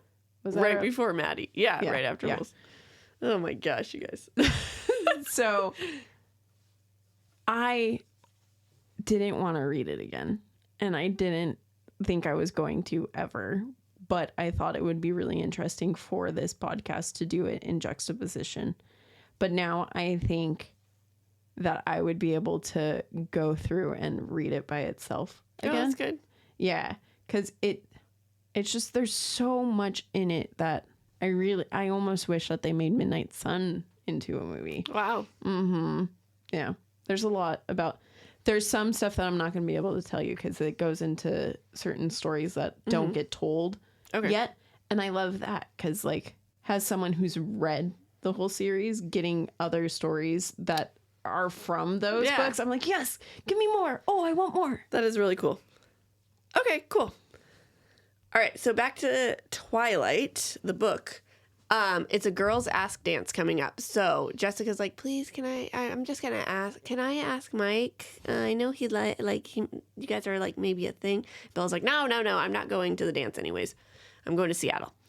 And so then Jessica looks all sad when next time Bella sees her. And because Mike didn't say yes right away. And we find out that Mike's like, oh, I was just wondering, Bella, if you were going to ask me. And Bella's like, no, I'm going to Seattle. You should tell Jessica yes. And so then in biology, because this happens in biology, right? Or was it happening at the lunch table? Wasn't Edward was around? Yeah. And oh, this was a good chapter in Midnight Sun. okay, good. This is where Edward not starts, but here we go. So Edward's like, Bella, we can't be friends anymore. And Bella's like, what the hell? Oh, your thoughts might change. Okay, well, I'm interested. Okay. All right. Keep going. He's like, I don't think we can be friends anymore. And she's pissed. She's like, okay, he hated me the first day. We just had like a really nice conversation. He just saved my life. And now all of a sudden we can't be friends. Mm-hmm. She's just thoroughly confused. Mm-hmm. So then this kid named Eric, her friend, asks Bella if she was planning on asking him to the dance. Mm-hmm. She's like, I'm going to Seattle. Then Tyler, who almost hit her with the car, asks if she's going to ask him to the dance. She's like, I'm going to Seattle. And he's like, oh, okay, maybe for prom. And she's like, sure, whatever. And I loved how that came into play. We'll get there. And so I love this chapter. It's so funny. I love this chapter. And so then she saw that Edward was listening in, like, to the Tyler one, because she was trying to leave school and Edward's parked behind her, so she can't back up. And so that gave Tyler a chance to get out of the car and go ask her if she was going to ask him. And then Edward pops over and is like, I just had to give him a chance. And she's like, you were listening to our conversation? Oh, she was so mad. And then Edward asks if she wants to ride to Seattle. And she's like, what the? You just said a couple hours ago we shouldn't be friends anymore. And she doesn't care because she's like, oh my gosh, I love him so much. I'm like, you have issues, young lady, and you need to like go to therapy because you are so mad at this guy. But then you're like, oh yeah, take me to Seattle. Oh my gosh, you're just the best. Okay, so in the movie, they now are going on a field trip that never happens in the book. Nope. To like a greenhouse compost place. So then when Mike asks her to prom, Mike is the only one that asks Bella to prom, or not prom. Or in the movie, it's prom. It's not the girls ask guys dance, it's prom. And Bella says she can't because she's going to Florida. She has no plans to go to Florida in the book. Okay, that was my only notes for that part. Okay, cool. So in Midnight Sun, I almost said Twilight, after Edward has saved her, is the first time that Alice sees Bella as a vampire. And Edward is pissed. Edward's like, what? No, I would never put that on someone. Mm-hmm. I'm not okay with being a vampire. Why would I turn someone? Mm-hmm. So he's like, no, you see that, but I'm going to make that not happen. Okay. That is not at all. Like, I'm going to do everything in my power to resist that. And obviously I'm the one. Like, it's not like you guys are being friends with her and now she's going to go turn into a vampire. It's got to be me. Right. Like, and why would I do that? Right. Rude. So he's like, nope, ignore her. Not going to be friends with her. So then when he's at the table, he can hear Mike getting up the courage to, like, ask her to dance. Or, like, are you going to ask someone? Yeah. And he's like, oh, this will be interesting. So he sits there and listens and then sees that she says no. And he's again pissed because he's like, well, is there someone else that you want to take? Like, what the hell? Why can't I hear? Like, what are your thoughts? I want to know what you're thinking. So then he's like, whatever. But then he knows that Eric's going to ask. And so he's like, oh, this will be okay. Let's see if she says yes to him. Maybe it'll be for him. Like, maybe. So then he listens to that. And again, he's like, what? I cannot hear your thoughts. Why not? When do I find out why we can't hear? Not till the end? Yeah. Ugh. Yeah. Okay. Fine. Yeah. So then he purposefully, rather than sitting in his car in the spot waiting for his siblings to come to the car, he purposefully gets out and parks like this because he wants to be around to hear Tyler ask, because he wants to know if she'll say yes to him. Okay. So he's like, okay, let's see how this plays out. And then she says no to him and he's like, maybe she'll just say no to everyone. Uh-huh. So then that's why he asks her to Seattle. He's like, I know she's going to say no to the dance because maybe she does have to go to Seattle. Maybe Seattle is super important. Maybe that's absolutely what she has to do. So then he's like, let's see if she'll say no to me. Maybe, I don't know. Well, let's see. She kind of seemed into me, but maybe not. It's not my, vampire charm or anything. Exactly. So then he because again, he can't hear her thoughts. Right. So he doesn't know. So when her heart starts racing and all that, he just thinks she's afraid. He's like, this is your natural instinct because I'm a vampire. Okay. I don't know that it's working because I can't hear you. Okay. So that's also why he's Mr. like, oh, I don't think you like me. Anyways. So then he goes and asks her, and then she says yes to him, and he's like, oh. So she said no to everyone, but she said yes to me. But then in the back of his mind, he's like, shit. Alice saw her turn into a vampire. I don't know how the hell I'm going to I just have to, that's also why then for the rest of the book, he stays away from the topic of how to turn into a vampire, and he tries to keep her away from that path the fact of questioning. that Bella didn't really know how to turn, I know. people get turned into vampires. I'm like, oh my gosh, girl. I know. I was like, have you never read the vampire story? I listened to that bit and I was like, and it said how, oh, Edward's going to be so mad because Alice told me. And I'm like, Alice said nothing that I don't know. And I've never read this book. I don't know. It was just. I know. But he very much keeps it that because he doesn't want her to even get that in his head. Because he's like, maybe there's a chance that maybe there's a plan C. Plan A is not being in each other's life. Plan B is her being a vampire. Plan C is she lives a long and healthy life and she dies naturally. And then I go on about my life after that. And that's the path that he's always hoping for. Okay. And Alice saw it faintly. But not like the vampire. Mm-hmm. Vampire one was like, boom. There, she's like, we're going to be best friends. And she the whole book, she's like, can I talk to her now? Edward, can I talk to her? We're going to be best friends. Can I just talk to her? He's like, no. and because she saw her with their arms around each other and they were both vampires. Aw. Mm-hmm. That's sweet. Yeah. Back to Twilight book. No. Nope. Actually, not yet. No. One more thing from Midnight Sun. Another thing that softened his mood in Twilight. Mm-hmm. He then also wanted to be her protector and was like, it was nighttime, and he was like, oh my god, what if a meteor hit us? Because that's where his brain went. So then he's like, oh my god, what if something happens in her sleep? I should go and check. I just need to go and make sure that she's okay. So then he goes and he sneaks into her room and checks to make sure she's okay. But as soon as he's like, okay, maybe that's it, I'm good, she said his name in her sleep. And he was like, huh? Mm-hmm. Right. Natural. Okay. And then he comes and watches her sleep every freaking day after that. Yeah. We'll get there. Yeah. Then my next note for Midnight Sun was a bunch of crying faces because I love this book so much. Oh my gosh. That's so funny. You made that a note. Okay. I did. All right. So here we go. So next day they go to school. And Edward is not sitting with his siblings. So Bella thinks that he just ditched again. Mm-hmm. But then she sees him sitting alone. And he kind of uses his finger and says, come here. And so she goes over. That's why I did the crying faces. Because this is one of my favorite chapters. Oh, okay. So she goes over.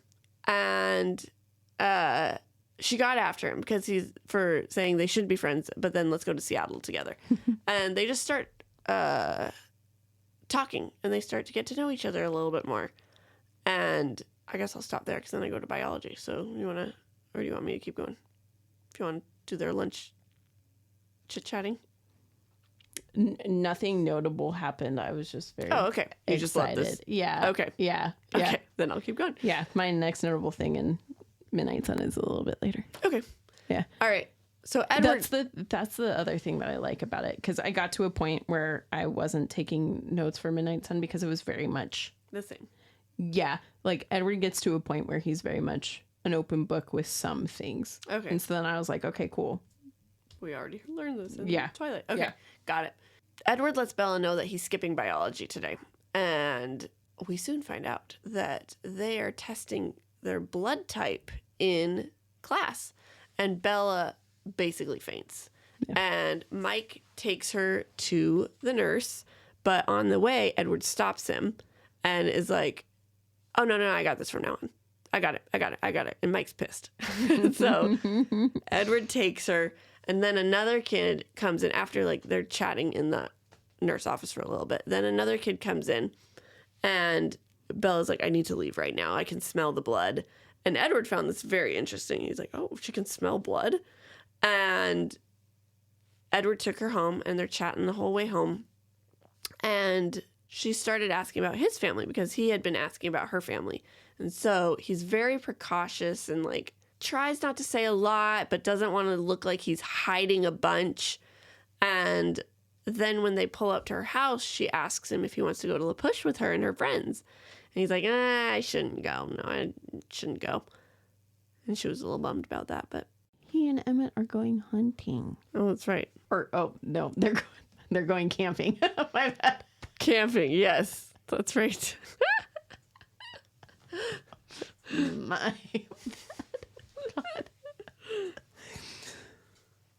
okay. Bella and Edward never have lunch together. And You're right, they don't. That disappoints me. That's one of my favorite parts in the book, when she starts, like, having lunch with him at their table. They just do the apple thing, and they talk at, like, the salad bar. Mm-hmm. Catherine very much so wanted him to do this, and it took them, like, 50 tries to get. It took 13, according to IMDb. Oh, okay.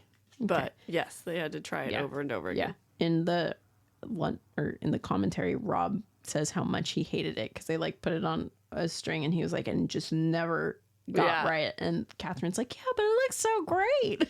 I'm like, I mean, it's a very cute nod, and I really liked it, but I understand why everyone he would have used hated to make fun of it, so I hated it for that. But I thought it was fun. Yeah, when I first saw it, I loved it. I was like, I love that it was Edward's hands. There are also, I can't remember where, maybe at Charlie's house, there are white chess pieces for I don't remember where. Breaking Dawn. Mm-hmm.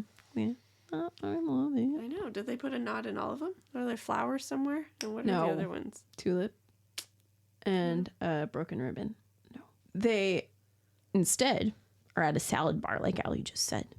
And when Bella asks Edward to go to La Push, he tells her that it's too crowded there. He doesn't say he's going camping. He says it's too crowded. I'm like, and the next scene is La Push, like, empty. Dead. Yeah. Yeah. That was so funny. I was like, come on. Make it make sense. This is when I noted in the movie, Ben doesn't exist, and Ben is really who Angela's into. When Bella tells Jessica it's okay to ask Mike to the dance, she then gets, because also Lauren doesn't exist. Lauren's in the friend group too in the book. She's a complete bitch, but she's not even friends with Bella. She gets that whole group to get rid of all the guys who've been asking her out. So she's like, Angela, you should ask Eric, and Lauren, you should ask Tyler. That would be great for you guys. Because then she's like, good. Now they really can't be like, Bella, come take me. And in Midnight Sun, it's actually a really sweet scene. Once Edward and Bella are actually, like, more of a thing, he, like I said, doesn't like Jessica because she's very much two-facey to Bella. And he's like, that's a horrible friend. But Angela is really sweet. And he's like, I wish that there was a way that I could, like, do something for her. She's a sweet enough person. Like, she needs it. And then she was nice in Port Angeles. And yeah. And so he's like, I need to make this, like, I'm going to figure out, this is my goal for the year. I'm going to figure out how to make this up to you. And it ends up being like he hears her thoughts and hears Ben's thoughts and realizes that they're kind of into each other, but Ben is shorter than Angela by like a foot. And so they kind of let that get into play. And so Edward and Emmett do this really cute scene because they have Spanish class with Ben. Mm-hmm. And he's like, Emmett, I need you to ask me this. And he like hands him a script. And Emmett's like, what the hell? Why am I doing this? And he's like, just follow along. You won't understand. Just do it. So then he like has Emmett ask, so dude, are you going to ask Angela to the prom? Like, I really think you should ask Angela to the prom. And he's like, I don't know. I think she's really into this like Ben person and like all this. And then he's listening and Ben's like, Edward Cullen's going to ask Angela that. No, he can't ask her. I need to. Me? She's into me? Oh, maybe I'm into her. And then he goes and asks her out. That's so cute. Yeah. And Edward is like, yes, I'm glad that worked. Oh. Yeah. So it makes me really sad that Ben doesn't exist in the movies. That is sad. Yeah. In Midnight Sun, like I said, Edward and Emmett are going on a hunting trip, on a camping trip. And he's doing it because he wants to be ready for his date with Bella on Saturday. He wants to make sure that there's no chance he could kill her. And no one else in the family will go and hunt with him. Well, Alice would have, but I think Alice was doing something with Jasper. And plus Emmett just wanted to go and hunt the grizzlies. And so he was ready. And Emmett kept going after all the bears and Edward kept going for the deer. And he was like, yeah, I'm not into You didn't go for the mountain lions? He couldn't find any. He found one, but then was like, well, the other thing too was he found a mountain lion, drained all of its blood, felt full, and was like, I'm full, but I need to be really, really full. And if I go for the mountain lion right now, it's not going to taste as good. So I might as well just go and do the deer right now. So, okay, got it. So he was like, let's do this. And like Emmett the whole time is just like, dude, why are you taking this precaution? What? Why? So what if you kill one person? He's like, I've killed so many. Like, we all have fallen off the bandwagon. Like, don't beat yourself up if it happens. He's like, yeah, but I don't want that. Like, he's remembering his past that I can't talk too much about. And this is also when you hear, because Emmett's story is legit just Rosalie found him getting attacked by a grizzly bear. And then he got brought to the family. And so at this point, he actually is like, I'm really glad that Rosalie picked this person to be my brother. This is my brother for all intents and purposes. He's the best thing to happen to Rosalie. He's perfect. They were made for each other. And then he thinks about how she found him when he's attacking the grizzly bear. He's watching Emmett and he's like, this is probably what it looked like right before he died or was close to death. And he's like, and Rosalie, like, she carried him as someone who wanted to drink his blood, and she was covered in blood when she was carrying him, and she had the strength to not kill him all the way. So then Edward's like, so maybe if she could do that, I probably could handle a day with Bella. Like, I probably won't kill her. And then he just thinks about how, like, when she got to Carlisle, at first they thought that she was trying to ask Carlisle to save him, like, human form. And Carlisle's like, Rosalie, I don't think I can. Like, his pulse is weak. There's nothing we can do except for try to make this peaceful. And then Edward, because Rosalie wasn't able to, like, get the words out properly, Edward was the one that read her thoughts and was like, oh, Carlisle, no, this isn't what she's meaning. And he was like, oh, okay. And like bit right away. You got it. Well, because once the heart stops beating, you can't turn him into a vampire anymore. I mean, that makes sense. So yeah, so I loved that because, like I've said, Emmett's my favorite. So I loved getting that. His little backstory. Yeah. Yeah, that's sweet. So they go to the reservation. And some guys are like, let's go look at the tide pools. And Bella remembers that was her favorite thing to do when she was a kid. So she went off with them to look at the tide pools. She tripped a little bit, but she made it there. And then when she came back, there were new kids in the group, and they were kids from the reservation. And one of them seemed to recognize her.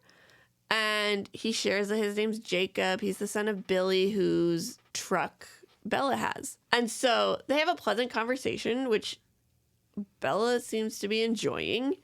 And then one of the girls starts getting snarky and is like, oh, Bella. It was not Angela, the other one. Lauren. And she's like, so didn't you invite your boyfriend, Edward Cullen, to the beach? And then one of the reservation boys is like, oh, they don't come here. And why did you give him a British accent? They don't come That here. didn't come here. I don't know. I was trying to sound tough. That was not tough, but okay. So then Bella's like, oh, that's interesting. And so, where am I at? Okay, so then Bella's like, oh, hey, Jacob, let me flirt with you a little bit. Can you come take a walk on the beach with me? And Bella flirting sounds like me flirting, to be honest. tell me some, like, information. Hey, I can keep a secret. So they go out, and we find out that Jacob's 15, and his family believes this lore, this legend, that they all came from wolves. And he then... Like wolves? Real wolves? No.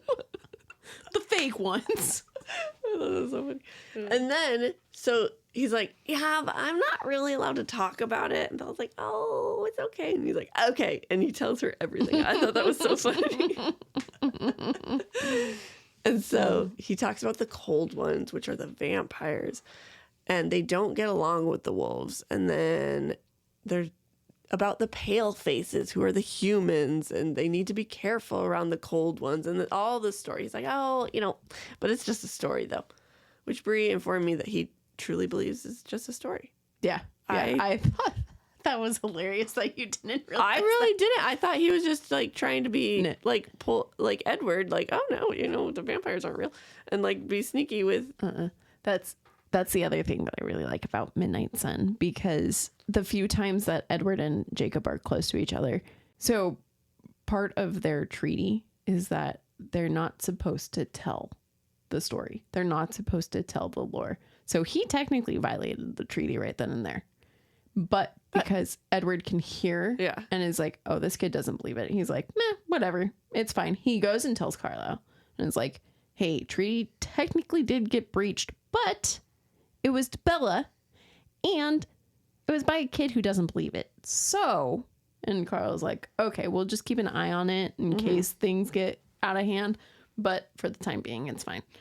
And Edward loves, well, I wouldn't say loves per se, but he actually enjoys Jacob. And Jacob's mind is one that he basically is like, cool, I can relax with this mind. This mind isn't like anyone else's. This mind is open and free. Little free Jacob. Mm-hmm. So cute. Free werewolf. Maybe that's why. That's why I'm Team Jacob, because he's a puppy dog. Except for he's not a puppy dog. He's a big, mean, scary thing. Nope. Anything that's dog related, like you little puppy dog. That's kind of what I thought was going to happen. Definitely was not my going in intention was for that. In the Eclipse commentary, Rob makes fun of the werewolves, and he's always like, the woofs. That's awesome. Yeah. Oh, should I go? I mean, you have been going. Well, the only thing I've got here is in the movie, everyone ends up surfing. That's the only thing that happens apart from Bella going in. I thought that was so stupid. Yeah, I didn't like that they didn't have a whole day on the beach to go and do random things. No. Instead, they just surf. But if you look at Bella's shoes in that scene, they're Ugg snow boots. Oh. And I know this because when I went to college and I had no snow boots, I don't even know how my thought went into, oh, I want to buy those boots.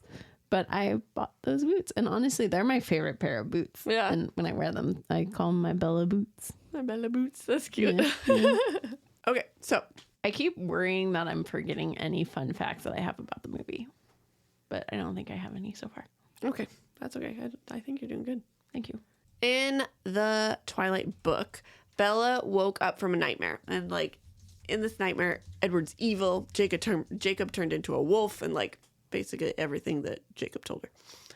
And after this crazy dream, she's like, I got to do some research, and she did a bunch of research on vampires, and she found all the lore on vampires about how they're cold, and about because she had touched. Oh yeah, in biology, right? So she had already touched Edward, so she knew he was cold. About how like their eyes change. Oh, she knows Edward's eyes change. About how they're super fast. About how like all these things that were adding up. And the very last line was that some are not dangerous to people. And she's like, oh my gosh, Edward's a vampire. Like, that one line sums it up. And so finally she goes off to school, and Forks is finally sunny. And she like is excited to meet up with Edward and like share her theory, but none of the Cullens are there. And so she's feeling pretty distraught about this. And Mike then asks Jessica out on a date. And so the next day they plan on going to Port Angeles to get some dresses for the dance. And Bella's like, can I go too? I want to go. And Bella wants to go because there's this bookstore she wants to go to. In the movie, the next thing that happens is Wylan, who got introduced at the diner, has now been killed by 3 vampires who we don't know in the movie. But if you read the book, you know that they are James, Laurent, and Victoria. And then basically what you said kind of happens. Very less. Bella asks Jessica about why the Cullens aren't there. And it's a sunny day. And they're like, Bella kind of like imposes herself into their dress shopping. She's like, oh, you're going to Port Angeles to dress shop? Oh, can I come along too? Rather than like in the Jessica. book they invited. Yeah. So that made me upset. And then on this sunny day, this is when you find out that 2 of Jasper's friends, for those of you who've read the books before, Peter and Charlotte, come into town, and Edward freaks out because they are vampires who hunt people.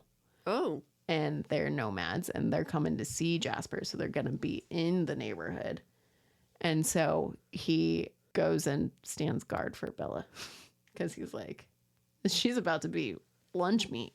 Got it. And I'm not okay with this. Oh, kind of cool. Mm-hmm. It's also, I like seeing Peter and Charlotte in this because of, yeah. So wait, that's why he went to Port Angeles? Because he was standing guard? Yeah. Or, yeah. Oh, okay. Yeah. Okay. That was why. That day was the day that they were also leaving, too. Okay. And so he was like, they're probably going to cross paths. Like, I don't know where they're going to go exactly, but I need to make sure that she's not. Are we already there? Next is Port Angeles. Okay. Yeah. Well, then, yes. I was about to go further, but we'll stop there. Okay. So, yes, that's why he also went to Port Angeles, too. So he wasn't just completely stalking her. Okay. Kind of, but he had a purpose. Okay. Mm-hmm. Because he didn't want regular vampires to kill her. It's like, that's my meat. Yeah, I get to drink that. Oh, the other thing that's different is Bella then knowing that she's going to Port Angeles with Jessica and Angela in the movie, she goes and finds the bookshop that she wants to go to in Port Angeles to find a book about vampires. Was that why she wanted Quaalude legends? Was that why she wanted to go in the book too? Or she just wanted to go to this bookshop? No, she didn't want to go. She got invited and she was like, I guess I should go.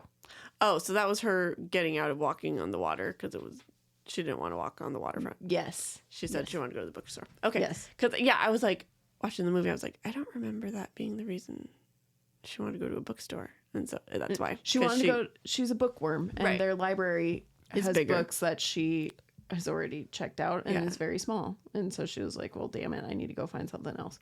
Yeah. So. Okay. Makes sense. Back to Twilight book. I was like, we're in Twilight. Yes. Okay.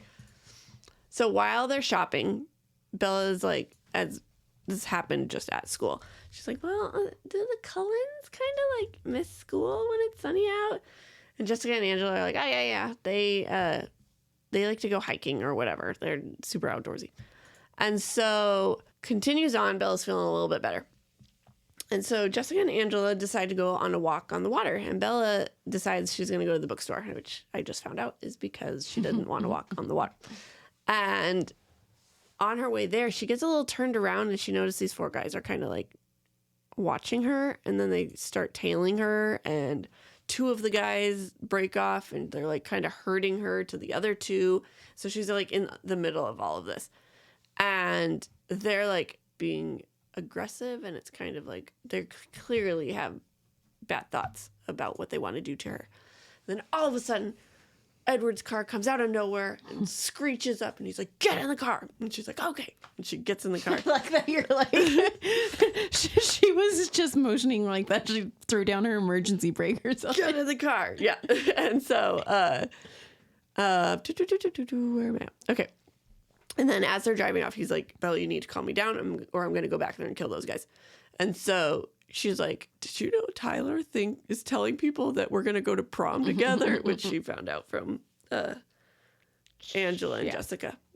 And so anyways, so she gets him all calmed down. And then they go to find Jessica and Angela. And the girls just left dinner. And Bella and Edward decide to stay and eat, so he's going to take her home.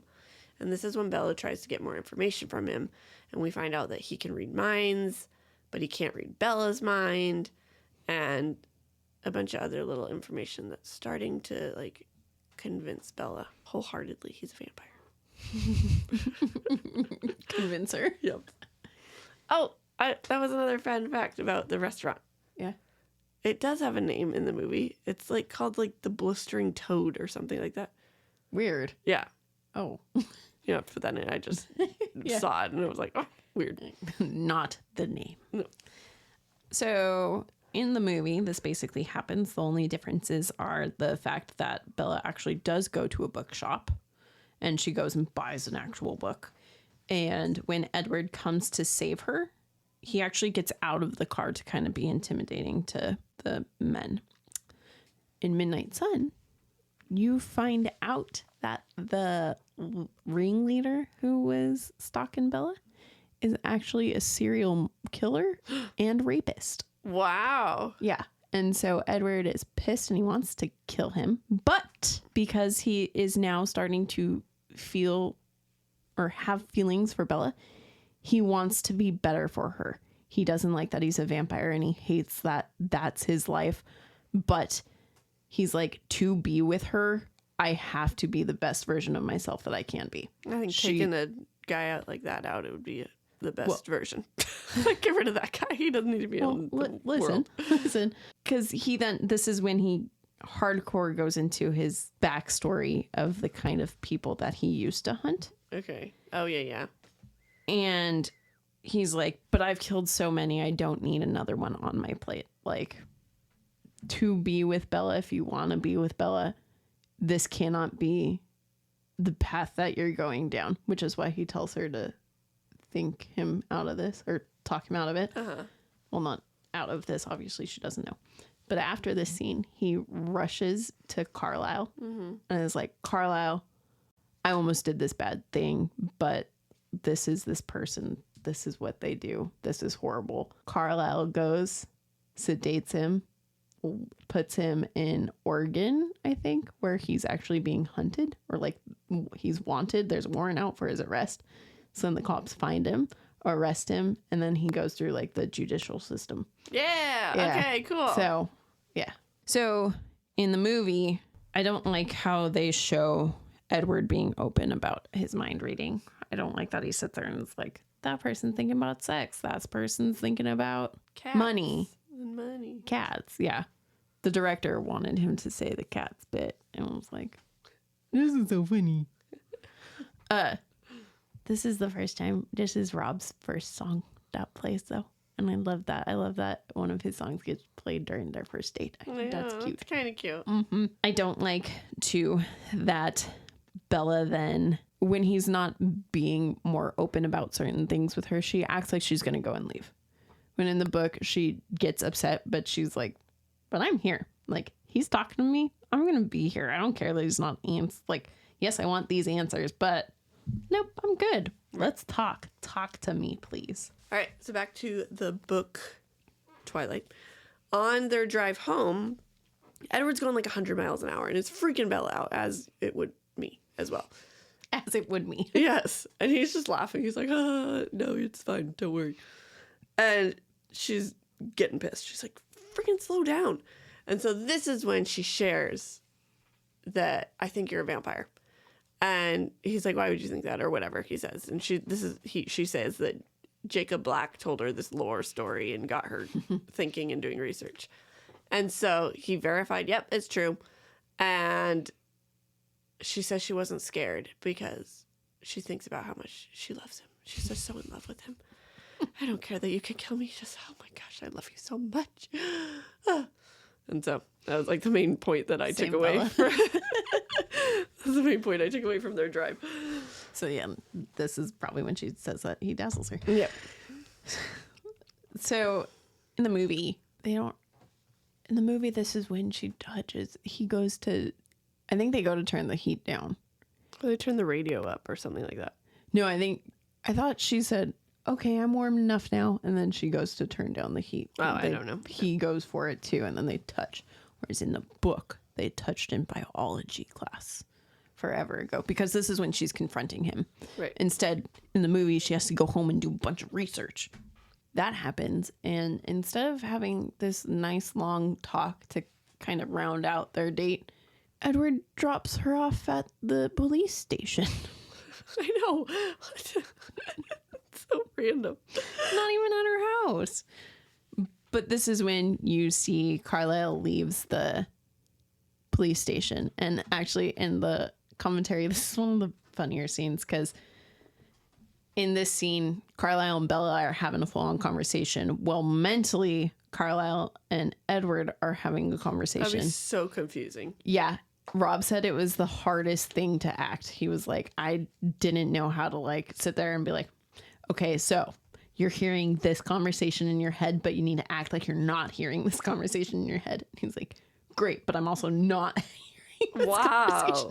That would be so hard. Yeah, so poor guy. This is also when Bella kind of puts it all together that he's a vampire when she sees the dead body roll by. Which also, why is the dead body rolling by? Shouldn't the morgue be kind of by the police station? I think so, yeah. Why is it rolling by her? And also, don't you think that they would also kind of check to see if anyone was out front before they did that? Yes. And like have the whole body covered up, not feet sticking out. Yeah. Anyways, in the book, this whole time, Edward has been wondering, well, not this whole time, but only recently. He's like, I know she said yes to go to Seattle with me, but is that just out of like, oh, cool. Now I don't have to waste my gas. Or like, does she actually want to hang out with me? Does she like me? And he knows the reaction he gets from other women, especially since he can hear their thoughts. But with her, like I said, to him, it's just that he's a vampire, so he's scary. So that's her reactions. So when she tells him no, like, or she calls it dazzling, that's what it is. She says, you were dazzling the like waitress or whatever. And he's like, dazzle? And then he's like, do I dazzle you? And she's like, yeah. He was like, oh, I dazzle her. Oh, so maybe her heart racing is because she likes me, not because she's afraid of me. And then he's like, but that's not okay. She needs to be afraid of me too. Like, right. Like, oh my gosh. That's also why throughout the whole entire book, he's always like, okay, but I could kill you at any time. Mm-hmm. Like, can you remember that, please? She's like, oh, I don't care. Oh my gosh. I love you. Yeah. Psycho. All right, so Twilight book. Edward surprises Bella and picks her up at her house to take her to school the next day. And Bella told Jessica all about her date with Edward. And then, I'm going very quickly, so you'll have to input things if I skip them. So then Bella sits with Edward at lunch, and she finds out that he was listening to Jessica's mind so that he could listen into their conversation. And she gets annoyed. She's like, well, why were you listening? Like, rightfully so. I'm sorry. I'd be so pissed if I'm like, you can hear, like, you're listening into all my conversations. And then Bella learns more about Edward's family, and this is when she learns what they eat. Well, no, she learned what they eat in the car, right? That was like one of the first questions. This is when she learns what Emmett likes and what Edward likes. This is specifically what they like to hunt and eat.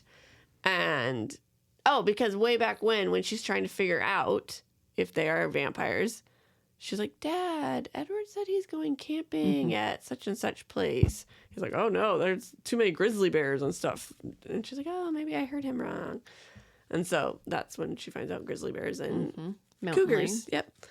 And so then they start arguing about who loves each other more. I'm like, or I guess likes at this point. And I'm like, my gosh. So obnoxious. Typical high school romance. Yes. In the movie, we get the most dramatic scene ever. I actually don't like how she tells. First off, why is she stomping off past him to go into the woods? To walk up a hill to go into the woods. How is no one at the school going to notice that? Okay. And then they go into the woods. And then they do the whole, you never eat or drink. You don't go outside in the sun. Blah, blah, blah, blah, blah. I know what you are. Say it. Say it out loud. Vampire. There's our ASMR for you guys today. Welcome. The one thing that I do have to say about this is the scene that Edward, if you were going in for Edward, this is the scene you had to audition. Was the, as if you could outrun me or whatever. And what made Kristen like Rob. So everyone else that went into audition used the whole entire room and was like throwing pillows and everything. Rob went in there and just read. Really? That's why she liked him? Yeah. He didn't do anything. I like him.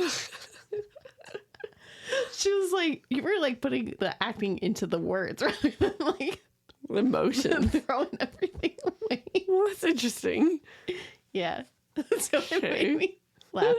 Also, it's funny because when reading Twilight and seeing this scene, I always thought that he overacted. And I was like, oh my God, why is he like so pissed about everything? That's not how it is in the book. And then I read Midnight Sun and I realized, I was like, he is pissed. He's like, dude, you're falling in love with me too easily. Like, you do not realize the danger that you are in being with me. And I'm too weak to be the one to stop this. I've already tried. I need you to be the one that comes to senses with this. Stop me. And she's like, no, it's fine. I love you still. Gosh. Yes. Oh, this was also the point in my notes in the movie where I was sad that there wasn't a blood typing scene because that's one of my favorite scenes. Way now. Way past the blood I know, right? Yeah. Anyways. This is also then when Edward angrily grabs Bella and then throws her on his back to show her the skin of a killer. Yeah. Which I hate how he does it in the movie. Yeah, it's not done well. It made me very sad the first time I saw it. I was like, this is supposed to be this thing where like he thinks he's this weird thing. And then she sees him and is like, you fine. So he's not like super eager to show her. No, because to him, the fact that his skin sparkles is the like nail in the coffin. He's like, this is the most obvious way to show you that I am not human. This is the thing that will make you go, whoa, we are different. Whoa, he is a predator. Whoa, he could kill me. But to her, she sees it and is like, you're a diamond. You're beautiful. You're making rainbows fly everywhere. Yeah, I also don't like that in the movie. The meadow's non-existent, basically. Like, it's there, but the meadow is meadow becomes an iconic thing in the book. Really? Yeah, meadow is their place. Oh. But it's not in the movie. Yeah. They also, at this point, they meshed together 3 different conversations that have already happened in Twilight to kind of rush the movie and be like, woo, here we go. They're together now. There we go. All right. And now, in Midnight Sun. In the book, Edward has told Bella that Saturday it's supposed to be sunny, so he can't go to Seattle. And she's like, oh, will you burn? And he's like, no, but it's the thing that kind of makes us obvious for what we are. And she's like, oh, I would really like to see that. And he goes, yeah, I'll show you someday. In his head, he goes, cool, another promise that I'm going to have to break. Because at this point in the book, he's like, I'm getting to know her. Yes, I love her, but I'm going to leave her. This is not something that can happen. We are not destined to be together. So here's just another promise that I'm going to break to you. Which makes me cry. All right, so Edward picks Bella for school again. And this time, he starts asking her questions because she just had a whole bunch of time to ask about vampire questions. And so Bella's getting more comfortable asking these or answering these purple. Bree, you have to make sure it's 3 hours. Let me screw up my line 4 times. Bella is getting more comfortable answering these personal questions. And she's like falling more in love with him every time she talks to him. And, Same.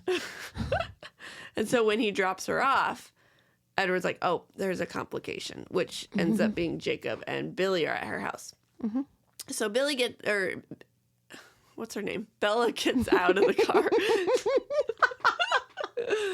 And Edward's like, hey, I'll be back later or whatever. Right? I'll pick you up tomorrow. Pick you up tomorrow. And so Bella, where am I at? Okay, so Billy kind of has this look, like looking at Bella, because he recognized who Edward was. And so they came over to watch the game with Charlie. And so Bella and Jacob are in the kitchen, like getting stuff ready. And he's like, Jacob had no idea who that kid was. And he's like, slightly jealous. He's like, oh, who was that kid? And she's like, oh, it was this Edward Cullen, and like stuff like that. And she felt bad for flirting with him because she could tell he was kind of crushing on her. And that's that. They didn't really have a moment like that in the book or movie, did they? It happens after they're already together. Right. That comes up in the book too. Yeah. So this one wasn't in the movie. No. But in Midnight Sun, this is one of the first times when Edward is hearing Jacob's thoughts. And Jacob is obsessed with his Volvo. He's like, oh, I bet that is freaking sick because Rosalie is a car person. And so Rosalie has souped up Edward's car. And so Jacob's a car person. So, okay. That's cute. And so he's like, dang, that thing can go fast. Look at the... I'm not a car person. I can't remember what it was. That's on that car. And so he at first is pissed because he's like, this is the guy that broke the treaty. But then he hears this and he's like, oh, this kid doesn't believe it because he can hear Billy, who's like, get away from him. He's a vampire. Stay away. Got it. Okay. Okay. So the next day at school, right? Is that where I was at? Yep. Okay. The next day at school, this is when Bella meets Alice for the first time. Alice was so excited. She was so excited. And we find out that Alice is the only one who's not mad at Edward for like basically telling Bella who they are. And what? Did I say that wrong? Or no? Well, so Bella just assumes that that's why a lot of these people that his family is not okay with it, when in reality it's the fact that she's human and he's a vampire. They don't care that she knows, per se. They're like, dude. Well, yeah. Why are you dating a human? That's kind of what I meant. Oh. Yeah. Okay. The next day was the day they're supposed to go to Seattle, but this is where Bree came in and explained since the movie jumped. Mm-hmm. They decide that it's sunny out, so they're going to go and drive, and they get to this area and they park. And on the drive, they're being snarky with each other. Like, they just can't have a pleasant conversation. Mm-hmm. They are, like, nipping at each other anytime. Like, this was when I was like, in one scene, have they had a night? Like, they have moments in their conversation where it's really sweet and, like, but they haven't had one full conversation without getting at each other. It gets better after Twilight. Okay. Because all of Twilight is Edward fighting this vision that Alice has seen. Okay. Edward doesn't want Bella to become a vampire. So the whole time he's falling more in love with her and realizing the danger that's putting him into, because it's going to make it hard for him to leave. Because his plan right now is, I'm gone. Okay. But he's falling for her. So he's trying to make her realize, got it, you shouldn't love me. This isn't good. And she's like, screw you. I'm going to love you because I want to. Okay. Glad it gets better, because I'm like, geez Louise, they can't have one conversation without getting angry at each other. Mm-hmm. Let's see. Where was that? Okay. Watch you read these and be like, Brie, it doesn't get better. I know. Like, what are you talking about? So they drive, and Edward's like, okay, we just gotta go on a 5-mile hike. And she's like, what? And so they go on this 5-mile hike, and they get to this meadow that Brie talked about. And then this is when he shows her that he sparkles, and they lay in the grass together, and they keep chatting about how Brie said all this. I also forgot. I didn't tell you that the other vision that Alice saw was Bella completely dead in Edward's arms because Edward drank all of her blood. Oh. And finish this section of the book really quick. And so this is when he goes and he's like trying to show her what type of a killer he is. Like, she's only falling for his trap. Like, he's just beautiful to, like, he's like luring her in, and like he goes and he's like running and jumping in the trees. He's so fast, he's so strong, and all this sort of crazy, which now after you explained in Midnight Sun that he's doing it to try and scare her away, makes sense. I'm reading this, I'm like, what the heck is wrong with this guy? What the fuck? No, he's the whole time he's realizing that he's gonna be weak, and he's not gonna have the strength to do what's needed for her to be able to have a normal life. Okay. Makes sense. This is when we find out he was gone for a week in Alaska to figure stuff out. We find out his brother Emmett met 2 people that were kind of like Bella to Edward. They're like that drug that like you just have to have. And Emmett ended up killing both of them. His brand of heroin. Yes. And so finally they were laughing together after that. Oh, you might kill me. So what I spaced about that happened in Midnight Sun.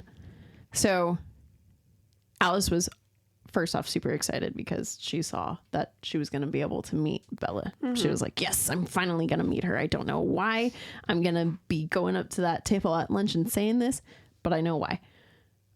And then their plans changed from Seattle to the meadow. And Alice freaked out and said, Edward, what the hell are you doing? Because where she saw Edward killing Bella was at the meadow. Oh. And so she was like, if you are taking Bella to that meadow, we are going and getting you as full as we can get you. There's no way you are killing her. Because I love her. She's my best friend. She don't know it yet, but she's my best friend. And so that's also why his reaction at the meadow, because in his head, all he had was, because he can also see her visions, right, was this picture of him with an empty Bella in his arms. And she's like, trying to lean into him and kiss him and all this stuff. And he's like, whoa, whoa, whoa, whoa, whoa. Right. Hold on. You were dead in this meadow because of me in Alice's visions. Let's not do this. But then that's also why when he leans down and like is like listening to her heart and stuff, that was him being like, okay, sit here for a minute. And what he does is kind of creepy, but he envisions what it would be like to kill her in that moment. He's like, okay, so picture yourself drinking her blood. Yeah, it would be nice, but you are attached to her now. You like her. There's feelings involved. How would that make you feel? Do you really think you can handle that? And he plays through all of that. So that's why his like mind over matter. He really did end up realizing that he couldn't kill her because it would hurt him too bad. But it took him in that moment feeling that and realizing that. Okay. Makes sense. So then he was like, yes, I'm not going to kill her. But then, no, she's not going to be a vampire. So, poor Edward. Mm-hmm. All right. So they go back to the car. And Edward is like, oh, but, we'll get there faster. And he puts Ella on his back. Ella. Wow. Okay. It's their couple name. Ella. Hey, Ella. Puts Bella on his back. And he runs super fast through the forest. And she feels so sick. She's like about to pass out. And like I was imagining like the movie, like this, like, haha, little comedy. Like they feel better now. No, this girl, seriously, like she was like about to pass. Like Edward was getting puke. He was getting worried. He's like, oh my gosh, what did I just do to her? And so, but eventually she gets fine and they go on the way home. Edward's talking about his family. And this is kind of when we learned how Edward was the first one that Carlisle changed. And then there was Esme, and she became Carlisle's person. And then they found Rosalie, and Rosalie was supposed to be Edward's person, but Rosalie found Emmett, and like all this sort of stuff. Then Alice was randomly found in the forest and has no memory of it. She wasn't found. Oh, what happened? She was randomly found. She woke up in the forest. Oh, okay. Had visions, knew that she was supposed to find Jasper, didn't know anything, like woke up, had a vision of Jasper calling her Alice, was like, cool, my name's Alice. Went and found him, and then was like, guess what? We're going to be a part of this family. Just trust me. It's going to be great. They don't hunt people, but we got to go find them. So hold up. I thought Jasper was like the newest vampire, but him and Alice are like the same? Kind of. Oh. He's got some issues too. He does. His backstory's sad. Okay, so I'm gonna figure that out. Yeah, you'll understand. Now I'm like, you'll also understand why he has the toughest time with people. Okay, good. Because right now he's not my favorite. Same. He's still not. It's not like his backstory made me go, "Oh, I love you," but it helps. It helps. Okay. Yeah. Okay. But it's really sweet because in Midnight Sun, you find out that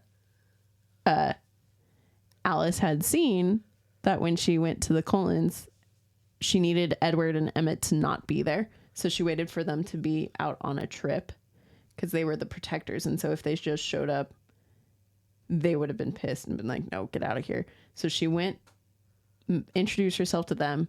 And then when they got there, Alice ran to Edward and was like, brother, and like hugged him. And he was like, what? That's so freaking weird. And then he sat there and read all of her like visions and saw what was going to happen for them. And he was like, Emmett, I'd like to introduce you to our sister, Alice. We're going to love her. So cute. All right. So they get back to Bella's house and she invites Edward in. And this is when she finds out he's been coming over nightly for like months to watch her. I need a time frame. Okay. How long have Edward and Bella known each other now?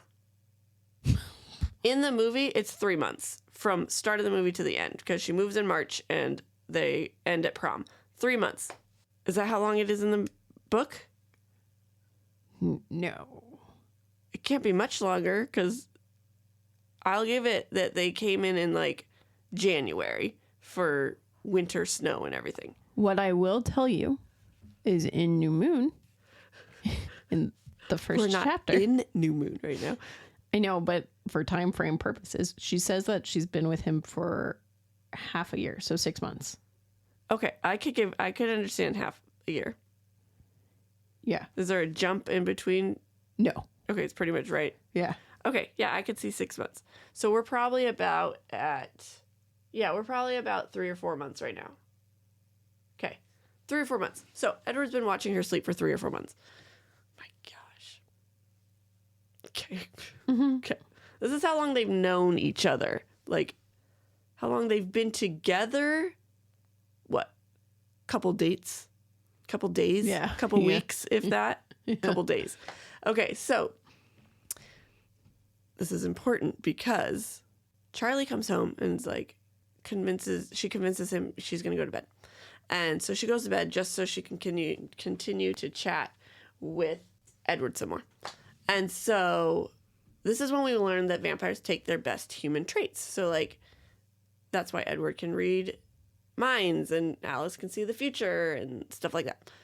And Bella brings up marriage. And Edward's like, yeah, I don't think that'd be good for us because, I might break you. And I'm like, marriage? yeah. You mean sex? No, they bring up marriage, which then leads into the conversation of sex. Well, you just said that marriage would break her. Well, I thought I'm sorry I'm not obvious to you guys. Okay, it was obvious in my head. And so we find out they're both virgins, and it's like, oh, man, it's just meant to be. Let him just break her. So Bella goes to sleep. He eventually goes to sleep. Edward stays the night all night long. This is why my time frame. Because she wakes up the next morning and she tells him she loves him. Yeah. I'm like, Yeah.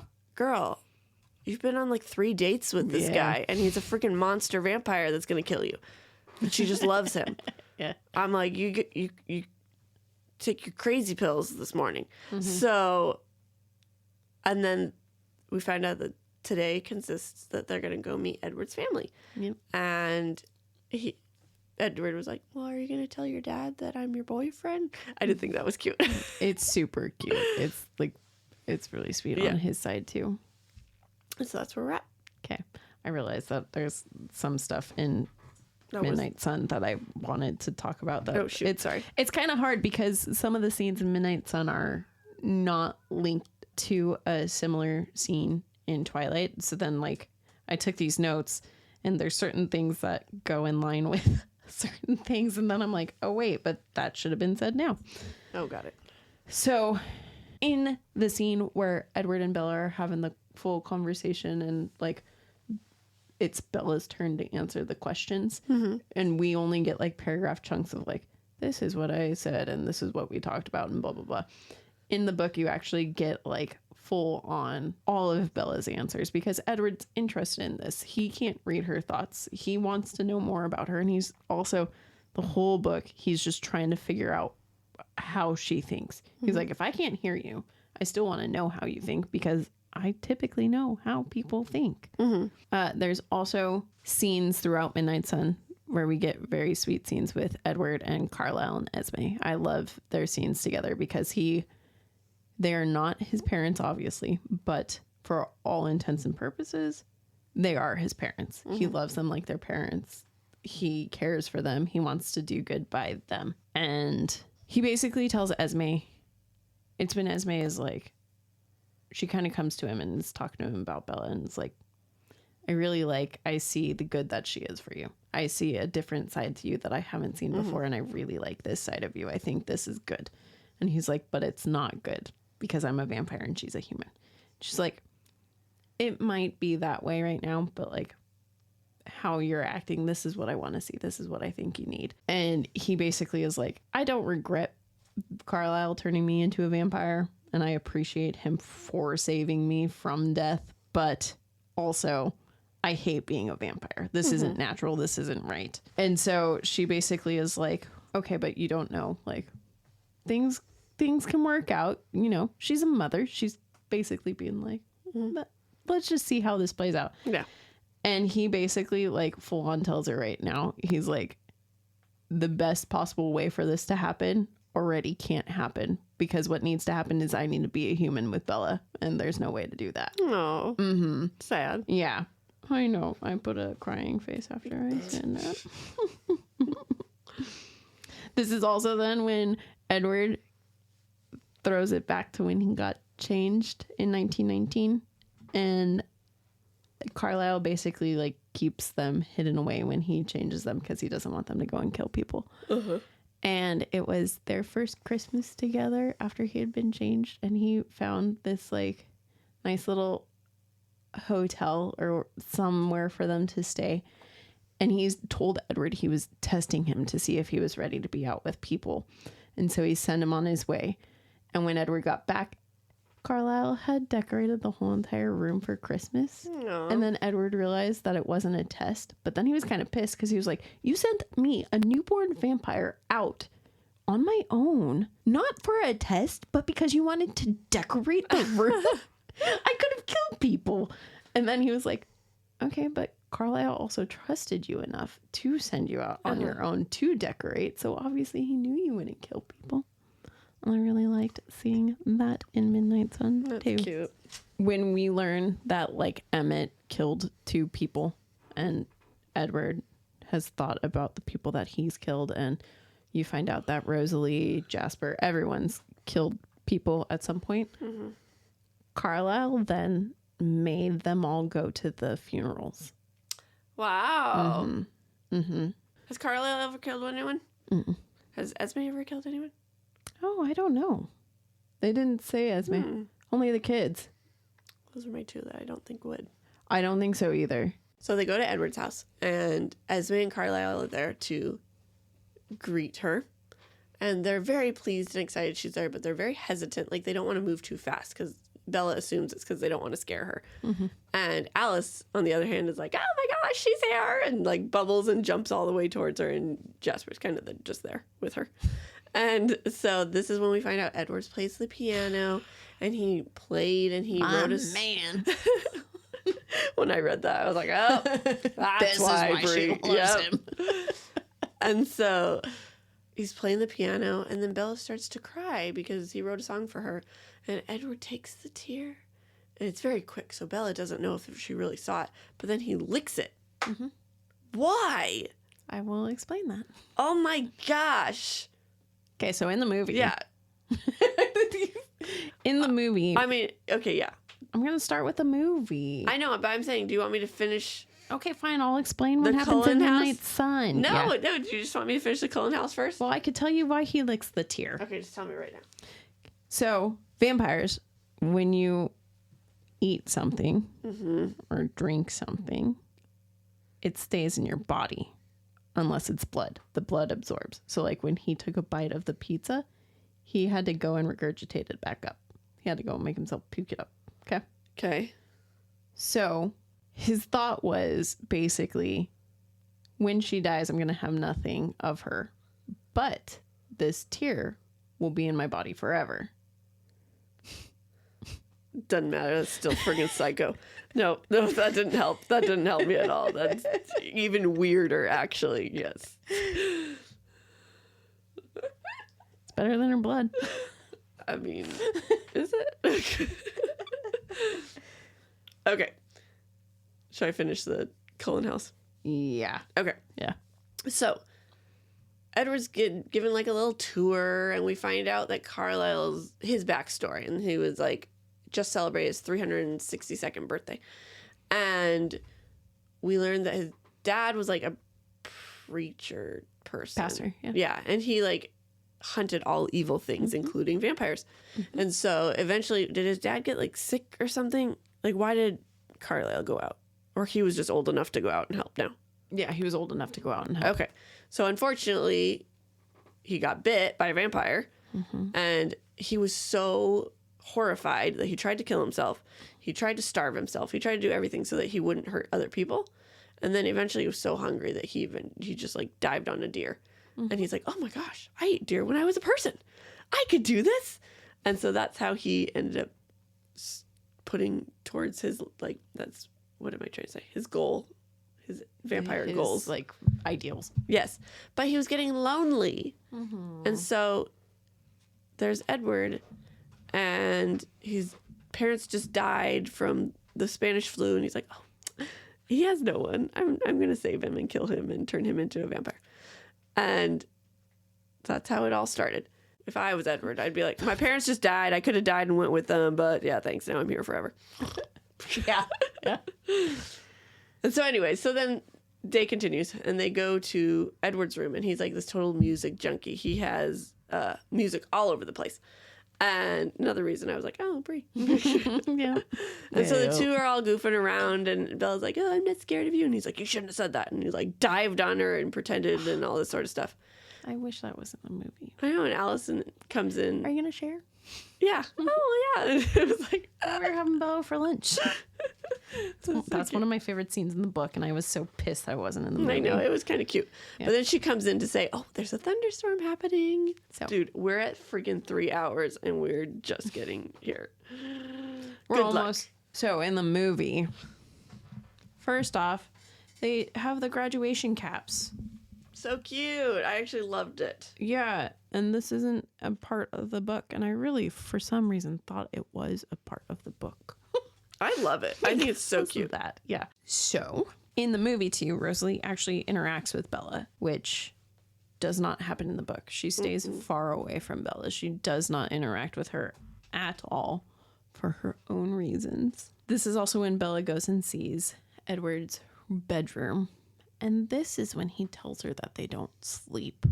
Because she, like, awkwardly goes in and is like, what, no bed? Yeah. Girl. Come on. I'd be thinking it, too, but, like, you don't have to say that. Gosh. And then Edward makes Bella dance with him in his room, which is just awkward. And Bella hates dancing. And he knows this, so he wouldn't be trying to make her dance. And then you have the whole in the movie, he jumps out the window with her, which kind of replaces the attack because he's like, oh, you shouldn't have said that. And then they jump out the window and that's right. You get that silly spider monkey line. But then my next line is Rob playing piano with 10 hearts after it. So you're just drawing hearts as the movie's going. Heart. Rob, it was him playing Bella's lullaby, okay? Okay. One of my favorite songs. It was really hard for me not to hum along with all of the songs. Dude, you were humming along. I know. I wanted to hum even more than I was. Because we also watched it with Allie's mom, and I was like, oh my God, I can't fully be myself. I'll ruin the experience for everyone. Oh my gosh. Then in the movie, after Rob's been playing the piano, we cut to the nomads, and you see like Charlie's hunting, and there's a pile of dirt, and you see Victoria running barefoot in the dirt because they're leading them away from the town. But again, I think it's stupid because first off, they think that an animal is hunting, not even a person. I know. So why do you now put a person foot? Yeah. Nope. This is also then when we get a phone call scene between Bella and her mom. And Bella tells her mom about Edward, when in the book, she doesn't tell her mom about Edward. She keeps Edward very much under lock and key and is very quiet about that. And I don't like that scene. This is also when we get their first kiss in the movie. I like it way better when they're hiking and he kisses her because he's like, I just wanted to try this. Oh, yeah. And instead we get a pretty racy makeout session in the bedroom. Yeah. Oh, yeah. That was another fun fact. It was going to be a rated R movie, but they changed it to have wider audience. I don't know what would have made it rated R. Unless they put a lot of blood in it. I was going to say, I bet you it would have been more blood. I also think in the commentary, Kristen says that the underwear that she was about to wear in the kissing scene was way tinier than what she ends up wearing. So that would have added to it. Yeah. Why was it? I'm glad they didn't. Like, what is the need for stupid stuff like that? I don't know. So Edward brought Bella back home because he's like, you got to tell your dad that I'm taking you out to play baseball and that who I am. That's the plan. But they get home and Jacob and Billy are there. And so Edward's like, you know what? Go deal with them. I will come back and get you. And so Bella goes inside with Billy and Jacob. And Jacob's like, or Billy says, you know what, Jacob, there's a picture. Can you go get it from the car? And it's like pouring down rain. Jacob's like, oh my gosh. And so, but he goes out and looks for this picture. And he speaks with Bella about how she should not be messing around with the Cullens. Like, they're bad news. Like, stop it. And Bella's getting pissed, right? She's like, this is not your business. And eventually Jacob comes back in. He's like, there wasn't even a picture. And he's like, shoot, must have forgot it. Jacob's like, darn. Jacob's like pissed off. And so then they eventually leave. But he's like, you know, think about what I said. She's like, okay, I'll think about it. Thanks. And so then Charlie gets home and Bella tells him about Edward. And at first he's shocked and pissed. He's like, he's too old for you. And then he realized, oh, that's Emmett. No, okay, Edward's the younger one. Okay, chill. Yeah, that's good. And so Edward's there and he meets him. He's very gentlemanlike. And then they go off to play baseball. So in Midnight Sun, when Edward drops her off and Billy and Jacob are there, he sticks around because he can hear Billy's thoughts. And he's like, Billy's about to fuck up this treaty. And I need to be aware of this because I'm about to go tell Carlisle if he does. So he sticks around and sits there and waits to see if Billy's going to cross that line. And then he feels really bad for Jacob because like he's just out there like taking through. He's like, for nothing. Yeah. He's like, does he not realize that it's fabricated? Like, why is he going through? Oh, poor Jacob. Oh my gosh. Yeah. And then in the movie, like, this doesn't happen. The Jacob and Billy scene doesn't happen. That happens before Edward comes to Bella and is like, I'm going to take you to meet my parents, which kind of sucks. Mm-hmm. But instead we get a really funny scene with Bella and Charlie where Bella comes in and goes, hey, Dad, I really want to introduce you to someone. I want to introduce you to Edward. Oh, I skipped the scene where Stephanie's in it. There's a scene right before this where Stephanie Meyer, a.k.a. the author, is in the diner eating lunch or dinner or something as, oh, fun, neat. Nope. I almost called Bella Billy. Bella and Charlie have dinner, and he's asking if she's into any of the guys in town because he sees that Mike's got a thing for her. And she's like, nope. And then the next scene is, hey, Dad, can I introduce you to Edward? He's like, I thought you didn't like any of the yahoos in town. But in that scene, did you notice how his Rainier cans, the two cans, the R lined up perfectly? No. If you look, the R lines up perfect. Wow. Yeah, when it's two separate cans. It's really cool, and that's all I ever see now when I watch it. That was a fun fact. Was about, not that, but about how... I was like, thanks, it was. No, about... on IMDb about what Rainier beer is and about how it's locally brewed. Because, like, I'm like... Because it's not local, yeah. But then I'm like... It's not local. It's not known. Yeah, and I was like, oh, yeah, that's just a... Washington. Yeah, a very famous beer up here. Mm-hmm. Up here, we're like, Rainier beer. Rainier sucks. It's not the beer that I'm trying to drink.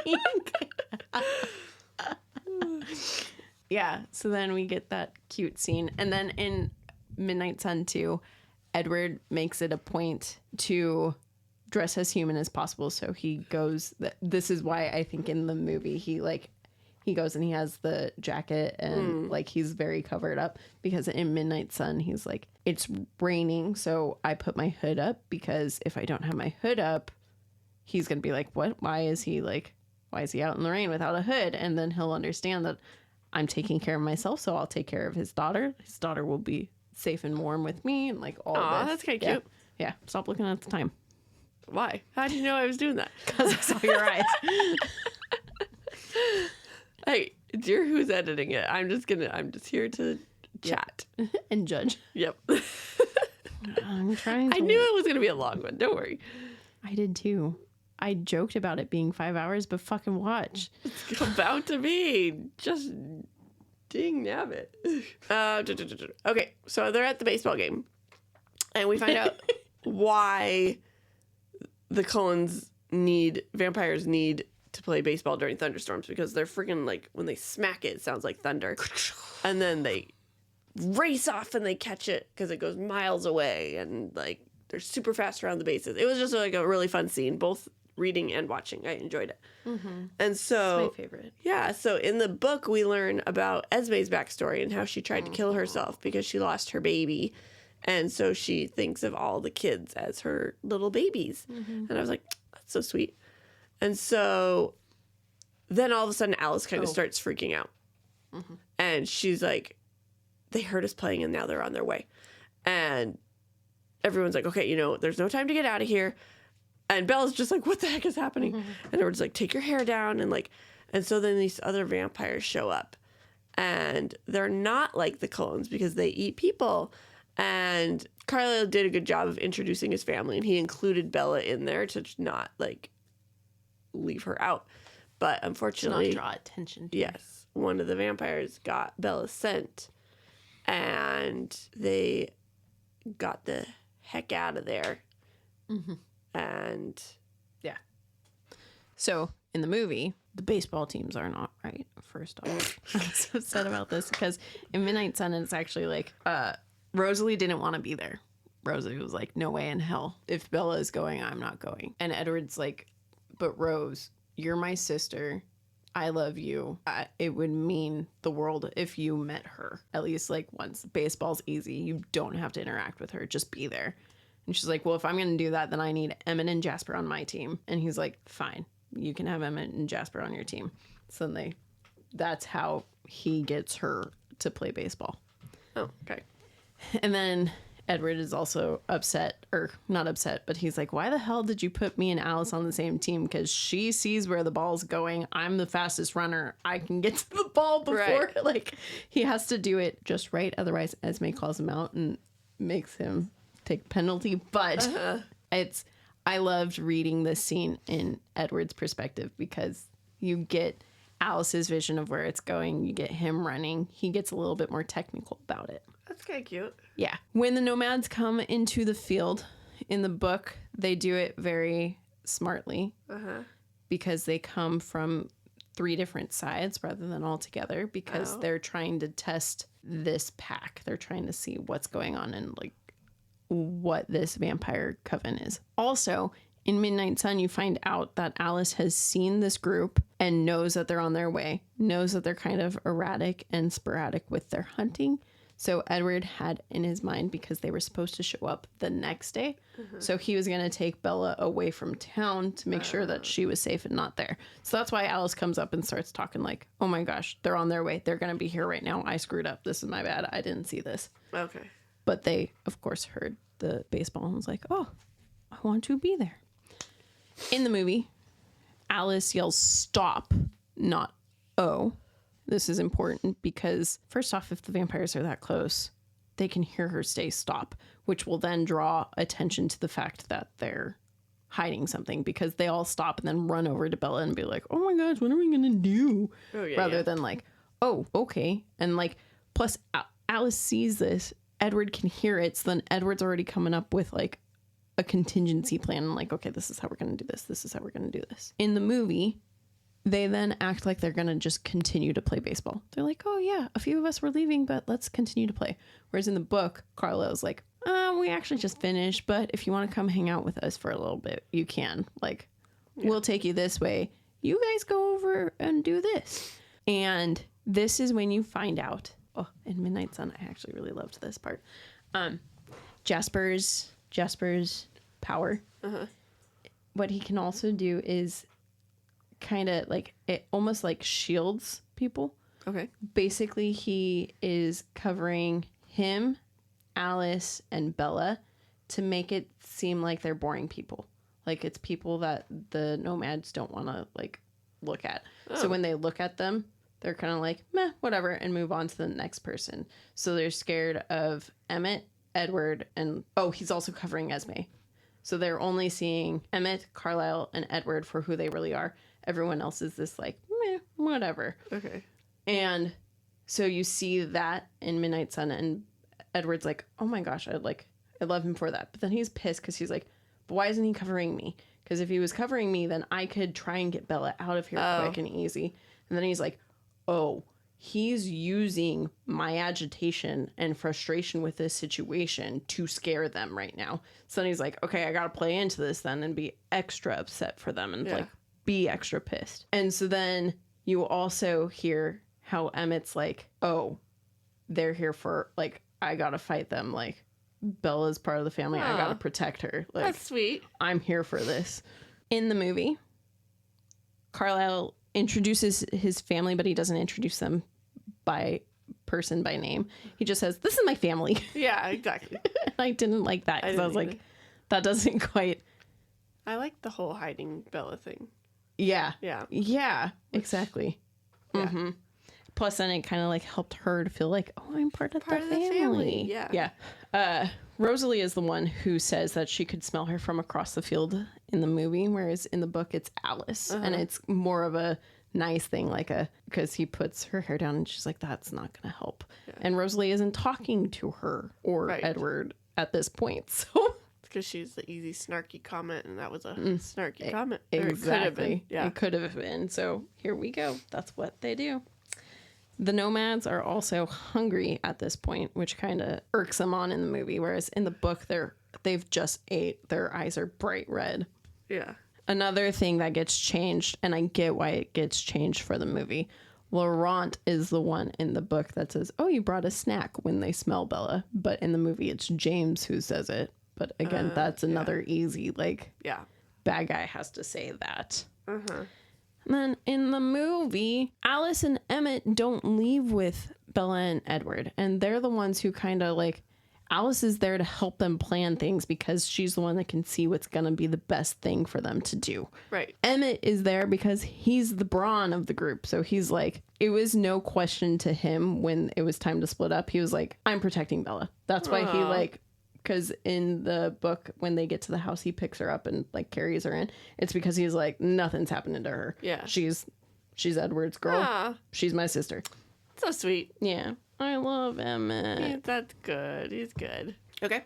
All right. So they just all dispersed. So they came up with this plan that they have to trick Charlie and James. Oh, because we find out that James is a tracker. James is a tracker. That's one of the vampires. He's like, got Bella sent, and he's not going to leave her alone.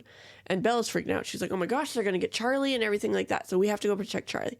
So they came up with this plan to get Charlie thinking that she went to Phoenix and having James think she went to Phoenix and all this sort of stuff. So unfortunately, she had to say some really hurtful things to Charlie, and Bella felt really bad about it. But I felt really bad. I know, it was so sad. And so then Edward takes her back to their house, and one of the what's his name? Laurent. And he's like, just so you know, James is freaking crazy. I've never seen a vampire like him before. I don't like what he's doing, so I'm out. I'm done. Also, don't take his girl, Victoria, for, like, she's tough too. And so they had Bella switch clothes with Esme and Rosalie, and they all tricked James and everything like that. So then Alice and Jasper and Bella went to Phoenix. And she's like, all of a sudden woke up in a hotel, like this 3-day trip. Took like a day. And she's like, so we find out that Jasper could knock her out too? No, the vampire speed, man. That's what knocked her out. Is how fast she went? No, she just fell asleep. Oh, I know, but later on, didn't she say she started feeling like drowsy or something, and she knew what Edward or Jasper was doing? Yeah. So he can. Yeah. Okay, but that's not necessarily what happened here. I took that as the vampires like just sped. Okay. Well, I figured they sped too. Yeah. But thought maybe Jasper knocked her out too. Maybe. Okay. I don't know. Okay. I've never read it that way. Okay. Maybe. I didn't read it that way at this part because I didn't know yet. But then I was like, oh, maybe that's why she couldn't. Okay, so who knows? Yeah. All right. So we find out because of a vision from Alice that, no, not a vision. This part was told. James has escaped. We get a phone call from Edward. Victoria is still watching Charlie's house. Edward's going to come and get her. And Alice now has a vision. And she draws like this room of mirrors. And Bella's like, oh, that's my old dance studio. They're like, oh my gosh. Okay. In the movie, this basically happens. This is what I really wanted to find you, though. So in the scene where she's running up the stairs to go pack, when she throws her door open, Rob is standing up against the wall, kind of like looking out. And once you see it the first time, you can never unsee it. Oh my God. So that's all. You're just like, there he is. That's awesome. Next time I watch it, I'll send you a Snapchat. Okay. Tonight. Basically. Otherwise I'll forget. So she runs in, goes upstairs, and Charlie's like talking to her through the door, and she tells Edward that she has no idea what she's going to say. When in the book, she's the one that comes up with it all. She knows exactly what she's going to say. Yeah, because Edward didn't even want to do this. And she's like, I have a plan. And it took a lot of convincing. And honestly, it wasn't even Bella that convinced Edward. It was Alice's vision. Right. And seeing that it worked. Gosh. Yeah. When they're driving away from her dad's house, Edward jumps on the side of the truck when she's leaving Charlie's. When in the book, he's chilling, kind of like crouched down in the truck. He doesn't jump on the truck. I know. It had to make a spooky moment. It had to make a spooky moment and kind of had to show his vampirism, but I didn't like it. Nope. In the movie, Rosalie's helping. Rosalie does not help when Edward tries to give Rosalie clothes to trick James. She's like, no, screw you. So he gives it to Esme. Another fun fact in the movie, when he gives Esme and Rosalie the clothes, did you notice that Esme's not there? No. He turns and tosses it to no one off screen, and it's because she had to film for something else that day, so she wasn't there. And so he had to... Esme! Rosalie! Grey's Anatomy? Probably. So then the other thing I don't like about this is Bella still has her phone. We see her calling her mom on their drive to Arizona. In the book, she doesn't have her phone. They use burner phones because Jasper and Victoria can track phones. James. What did I say? Jasper. Jesus. Sorry, Jasper. God. Ooh. At this point in the movie, this is when Alice is drawing the ballet studio, and Bella starts asking questions about Alice's power, and Jasper explains it to her. In the book, she starts asking Alice questions a little bit later, and Alice is the one who's like, oh, this is the schematics of my visions, and this is how this works. But nope, this is not how this works. In Midnight Sun, this part was just really cool because you got the whole chase scene, basically. And so they stay in their car. Basically what, I'm trying to say ambush, but I'm trying to say Edward too, and it almost came out Amber. Edward, Carlisle, and Emmett are in the car with like a pair of socks that are Bella's to make it smell like she's with them. Yeah. And James is following them, and they are basically trying to lead him as far away as possible without getting close to the water, because the second he goes into the water, they'll lose his scent. And they want him to follow them until they can turn and get him. So they go as far as they can, and then they all jump out of the Jeep that they're in and let the Jeep keep going and turn around and get him. Okay. And that's when he realizes, like, holy shit, she's not here. She's somewhere else. Like, I've been following the wrong people. Not this, like, oh, I smell a tree and realize she's not there. Like they did in the movie. Yeah. So then they go through this, like, epic chase, and he gets smart and starts, like, going through towns because he knows that they're not going to try to blow their cover. So he can go as fast as he can, whereas he knows they're going to, like, stop and, like, slow down and do all this. Smart. And he ends up getting in an airplane. And, like, he steals someone's little prop plane themselves. So they think that he's going back to Forks. But they're like, I have no idea where he just went. But the only logical thing is he's trying to go to Victoria to rally and figure out where to go next. It was also really cool because they were communicating with Alice the whole entire time to try and figure out where he was going. And so they would just text and be like, basically what would happen is if they got to a lake and they needed to know which way to go, they got to a point where Emmett would always go south, Edward would always go north, and Carlisle would go the other way. And she would just be like E or M or C for whoever would find him first. And they would just go down that path. And it was just really cool. It was such a cool. I love Midnight Sun. I think everyone should read it. That's so funny. The first time you're like, never going to read it again. And now you're like, yeah, now everyone you read it. Oh my God. Because like I said, I think reading it with Twilight really helped because the first time you read it, especially, I really thought it was just me growing older. Yeah. And I was like, ooh, he is a creep. I could see why everyone hated him when I was growing up and why they thought I was crazy for being Team Edward. But also, I'm not going to change who I am because I love Edward. Yep, fair. But reading it now and also realizing he had been alive for 104 years and nothing had sparked his interest like this. Obviously, it's going to make him a little bit obsessive. And fair. He's also like, he's obsessive, but he wants what's best for her. Yeah. And he wants her to come to the conclusion that she shouldn't be with him. Yeah. And he tried to leave, but. Yeah. Like I said, my main issue is Bella. Like, I out of the boys, I like Jacob better. Mm-hmm. Because he's a dog. No, he just isn't. I don't even know. You haven't had enough with him yet. Yeah, exactly. Yeah. So he's from just what an innocent little bystander. As of right now, yes. That's why I'm interested once next book that's comes. True. I wonder. See? I wonder. I'm going to do book by book. Next book, you'll probably still be Jacob. Oh. But Eclipse might change you. Oh, okay. We'll see. Or Breaking Dawn. We'll see. Fingers crossed for you. Yep. I mean, oh, well, more Edward for me. So we decided that I'm Team Jacob, or we don't know yet? I still don't know. Okay. I'm still confused as all hell. Oh, gosh. All right. So Bella now gets a phone call from her mom in the Twilight book. So it feels weird saying Twilight every time, but since we're doing Midnight Sun. Because we're doing two books together. Yeah, sorry. No, you're good.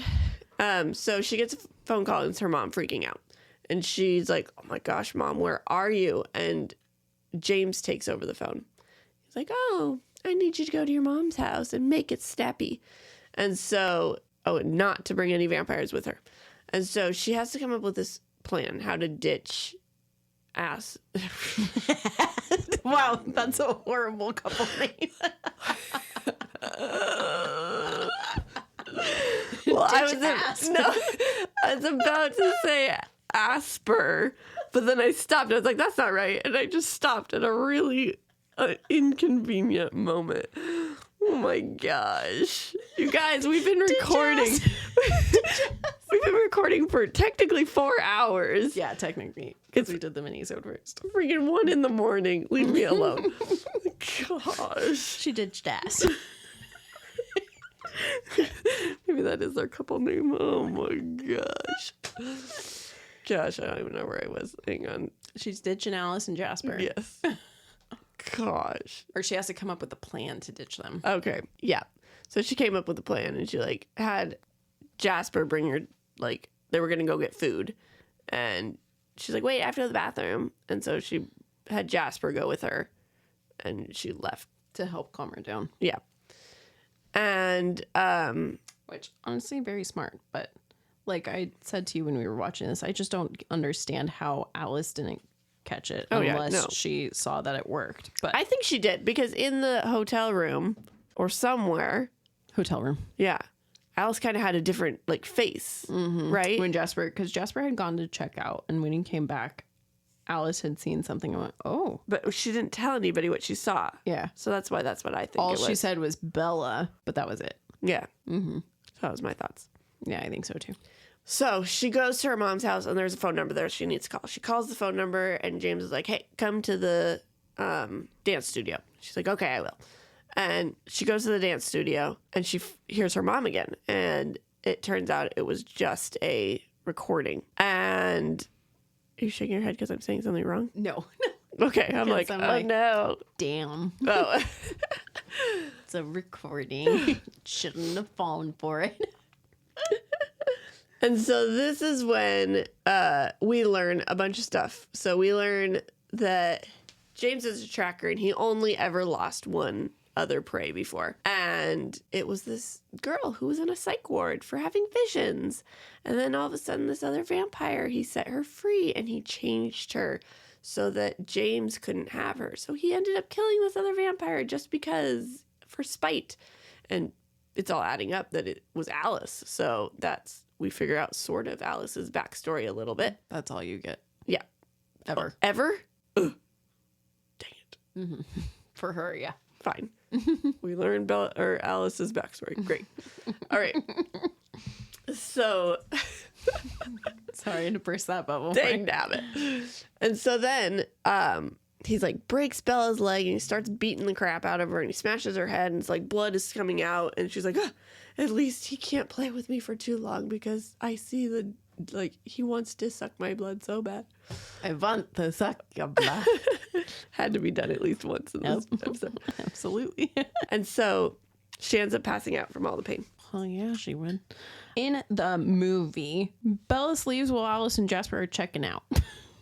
Like the easiest escape ever. Yeah, no hard plan, nothing. Like Edward should be pissed at Alice and Jasper for that one. Yeah. I forgot in the book that she wrote Edward a note. Mm-hmm. Yeah. I thought that was cute. Yeah, Edward did not like it. I believe it. So she also then just goes straight to the ballet studio to James. Mm-hmm. And I don't like that in the movie. The video is a ballet video. Like, we needed more ballet stuff. Yeah, like, so Bella used to do ballet when she was a kid. So here's a video of her doing ballet as a kid. Yeah. Why not a family home video right. that's not ballet related? And like, why was she scared of Bella at ballet? Oh, because Bella was hiding because Bella didn't want to perform. Oh, okay. I missed that. Yeah. She went, Mom, I suck. Oh, yeah. That did not happen in the book.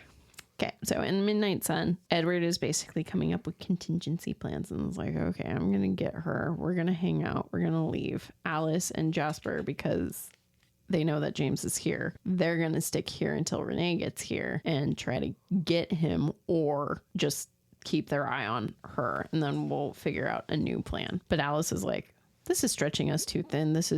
We don't have enough people for this. I don't know how we're going to get him. Like, this is getting to be worse and worse. So she probably just was like, oh, her plan is going to work. Let's do this.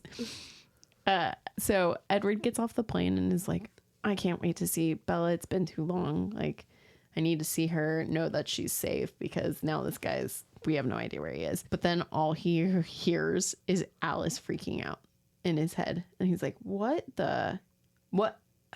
She left? Yeah. And so then he sees Alice having chased her because Alice saw it literally like 2 seconds after Bella had left.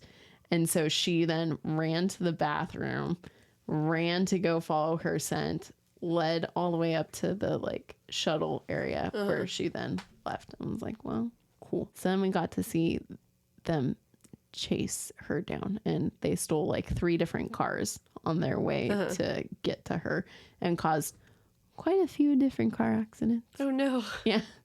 Yeah. Whoops. But Alice, the whole time Alice was just watching the future and was like, okay, we have to do this. Okay, I need you to go over here. Because like then cops started following them and then right. Yeah. So it was a fun little car chase scene. But one of the most important things in that scene in Midnight Sun was Alice told him, because there came a point in time where, when they were trying to steal one of the cars, he wanted to get one of the sport cars that was super fast. And Alice was like, if we split up, this does not work. She dies. We have to get there together. Oh, wow. And he was like, oh, this pisses me off because I want to go fast, but now you're making me get an SUV. In the movie, he gets to her first without them. Yeah. And James is like, you're here first because you're stronger. Or you're faster. But yeah. you're not stronger than the others. And all I could think was, Alice just told you that she's going to die if you get there first. Oh, man. So, yeah, that made me upset. Makes sense. Yeah, like I said, you're faster than the others. I roll. Your notes are so funny. Thanks. I guess the difference for so far is that Bella doesn't pass out in the... Oh, yeah, I didn't say that. Sorry. No, you're fine. She doesn't pass out in the movie. And so she's like passed out in the book. So she's in like that dream reality land where she thinks she's dreaming, but she's hearing two voices, and it turns out to be Edward and Carlisle. And they're talking about how to like save her, right? And so finally Bella starts screaming that there's fire. And they realize, oh, she was bit. And so Edward had to suck all the poison out, which she was really nervous about. The more important thing is, first, they discuss, Alice has seen her turn into a vampire. Should we just do this? Is this when it's happening? And Edward's like, screw you guys. She's not turning into a vampire. So then they're like, well, then you need to suck it out, and you don't got much time. And so then he eventually did. In the movie, James purposefully bites Bella. How it happens in the book is he goes to suck her blood, but Edward gets to him in time and like tackles him just as his teeth are lightly grazing her hand, and so he just lightly bites her, and that's how that happens. Oh, you also don't ever find out about Alice in the movie. About what? Oh, about Alice's backstory. Oh, okay. Yeah. We just get left at that. Yep. Alice is who Alice is. That's it. In the movie too, Edward gets to tear James apart, which kind of is a point of contention for him in the book, because he's pissed because he wanted to make sure that Bella was okay, but he was so angry at James that he wanted to be the one that got to rip him apart, but he didn't want to leave her side. So then his brothers got to do it, and he was like, I guess I'll just have to relive their memories, like have to ask them about it and hear about it. Yeah. Okay. But in Midnight Sun, he doesn't realize about her hand until she says the fire thing. And he realizes that because this is honestly what he's been wanting to keep away from her. He didn't want her to know the pain that they all went through. And like the further away the bite is from the heart, the worse it is. So like Carlisle got bit on his hand, and that's why it took forever before he changed and why his pain lasted so long. And Carlisle did exactly to Edward as was done to him. So he bit on the hand because he wasn't sure how it worked. Oh, okay. He was like, I don't know if I like, should I do the neck? Should I do it? He was like, well, this is how it was done for me. So it hurt him a lot. With Esme, he needed to do it quicker. So that's why he bit the neck. With Emmett, he also bit the neck because he didn't have enough time. And so each person's length of pain kind of was affected by that. And so he didn't want her to know about the pain because he knew that if she knew how much pain he had gone through when he turned, it would affect her in a way. And he also didn't want her to be like, well, this is how I'm going to deal with it. Yeah. And so when she said that, his first thought was, no way, no. And then he looked down and was like, oh my God. And then he was upset because he didn't want to have to suck it because he was like, there's no way I'm going to be able to. Because first off, we've seen her die by my hand because I've drank her blood. We've seen her turn into a vampire. And I don't want either of these. So let's fix it without me fixing it. Right. But he obviously has to fix it. I know. Why did it have to be Edward? Everyone else would have drank her. He was the only one that would love her enough to stop. Oh, okay. Alice would have tasted it. Done. Jasper, same. Emmett, same. Carlisle had to tend to her wounds. Okay. Because he probably could have, but he was like, she has really bad... Head damage. Oh. He's stitching her head up the whole entire time that he's sucking out her blood and stuff because she's got really bad wounds on her head. Okay. I forgot that part isn't included into Twilight. No. So he's stitching her up while Edward's sucking her blood. So he's like, okay. My biggest beef with the movie is you don't see him. Like, obviously, it's hard for him. Obviously, he's like, yes, let me drink it all.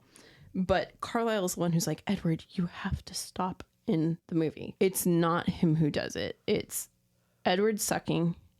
And first, he's like, yes, finally.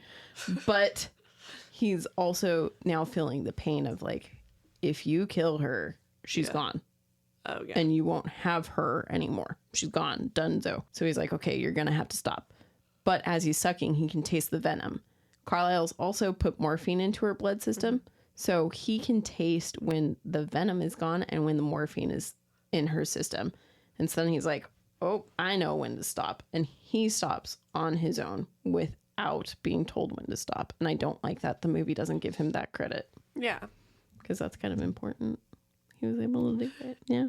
Also, I get why they do it, but James was supposed to have bitten her palm, not her wrist. Mm-hmm. Next in Midnight Sun, we see the Cullens rushing Bella to the hospital. And this is another one of my favorite scenes because the whole entire scene takes place in the car with Edward and Bella. And Edward is so thankful for Jasper and Emmett because they were the ones who had to take care of James because they couldn't be around Bella and her blood because they would have killed her. And then when they get her in the car, they both hold their breath, don't do anything. They don't talk or say anything that could get her sent into their system. And like all Emmett can think of is, oh God, I hope she's okay. Oh my God, we need to make sure she's good. And Edward's like, I don't know if obviously I have the strength to do it, but I don't know if they were asking me to do it. Yeah. And so he's very appreciative of them. And then Alice is in the front seat just seeing how everything's going to play out. And so she knows that when they get to the hospital, she has to go and sneak in to get O blood so that when she makes the scene for the cover story that they're going to do, she has the O blood to throw around. But she sees when she gets to the hotel to check in that she doesn't have a watch on and she needs to fake the time for the girl so that they can get the time straight for their story. Mm-hmm. So she's like, oh, Jasper, I'm going to need your watch. So then she gets Jasper's watch. And then she's also like, oh, but how am I carrying the blood in? So then she's like, Emmett, I need your sweatshirt so that I can carry the blood in. And so she's getting these things. And then like she sees that she doesn't have a suitcase or anything with her when she's checking in. So the person who's checking them in is going to be like, what? This is kind of weird. Why are you checking in without anything? Uh-huh. So then she sees as she's walking through the hospital a duffel bag that she's like, oh, I'm going to steal that and take that with me. But she like leaves all the contents out and all of this stuff. And it was so cool to see the future with her while also then being in the present with Edward. And I was like, it was just such a cool scene. I was like, I wish I saw that in the movie. That would have been cool. Yeah. This is also then, once they get to the hospital, she's out for 3 days before she wakes up. Mm-hmm. And Alice is the one that calls Charlie and Renee. And she's the one that's in touch with Charlie because she first it's Carlisle who does it. And then it's Alice because Alice knows what to say. And Edward's super excited because he's like, I'm finally going to meet Renee. I'm going to get to hear Renee's thoughts. I get to know what she's like. I cannot wait. So then when Renee gets to the hospital, she's like 3 floors below and he can hear her clear as day from the top. Wow. Because her thoughts basically shout. And he's like, huh.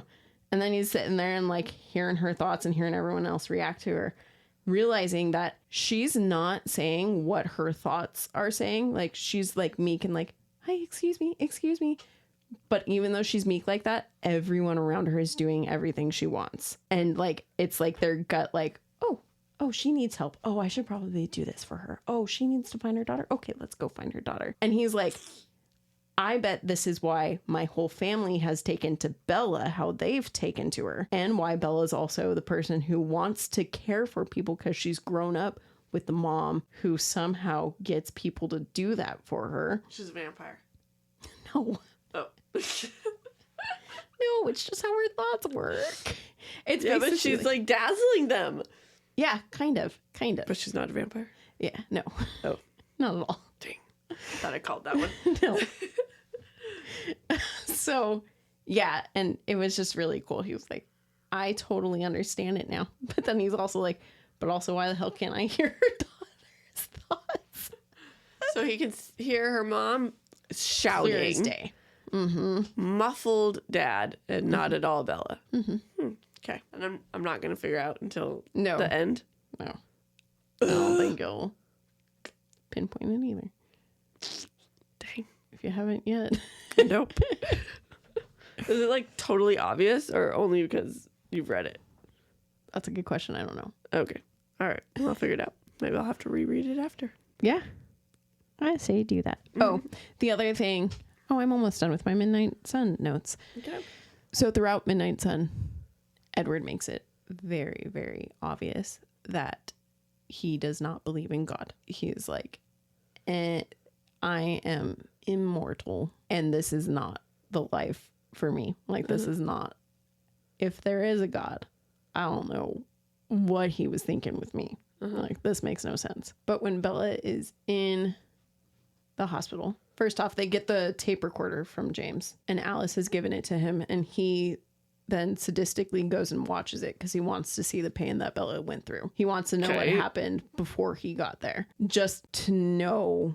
That's why the scene where he's like, I'm the reason you're here. That's why it's even more pained, because he watched it. He saw everything she went through, and he wasn't there to protect her. So he takes that into a chapel because it's the only place to go where no one else is that late at night. So he's watching it, and after, he prays. Aww. He prays. He's like, I don't have a God, but she does, and she needs you right now. And if you're smart, you will make it so that I can leave. I should not be in her life anymore. This is not good for her at all. You need to make her okay. And you need to make it okay for me to leave. Did you hear that, God? Make her okay and make me leave. He's like threatening God. Okay, Edward, come on. Well, it's not like that. It was like, it was sincere. Oh, okay, Those were the two, the two Things he takeaways. wanted. Okay. Yeah. Okay, fair. That's it for Midnight Sun, guys. Yeah, all right. One book done. Let's finish the other one. Yeah. Okay, so now we are at the hospital. She just wakes up. Her mom's there. And she shares a story about how she fell through the windows when she went to Edward's hotel. And That's in the movie. Edward's the one that tells her. She needs to get her story straight. Well, yeah. Okay, sorry. Yeah, it starts with Edward telling her because she wakes up and her mom's not there yet. And so Edward fills everything in. And then her mom gets here, and then she, like, all that sort of stuff. And then her mom's like, okay, we can, you're going to move to Florida. Or what's his name? Phil got a baseball job. I guess a fun fact that I totally skipped over. When they filmed 48 Days of Twilight, the very first thing that they had to film was the fight scene, which is kind of insane because they needed James to be this crazy stalker tracker person. They needed Kristen and Rob to have such a relationship chemistry, like they've been together for a while now, rather than just, hey, first date, here you go. And same with the Cullen family too. And so I think they pulled it off well. They did well. Yes. Very good. And so Bella's like, no, Mom, I'm not going to Florida. I'm staying in Forks. And eventually Mom's like, okay, we'll talk about it. And she leaves.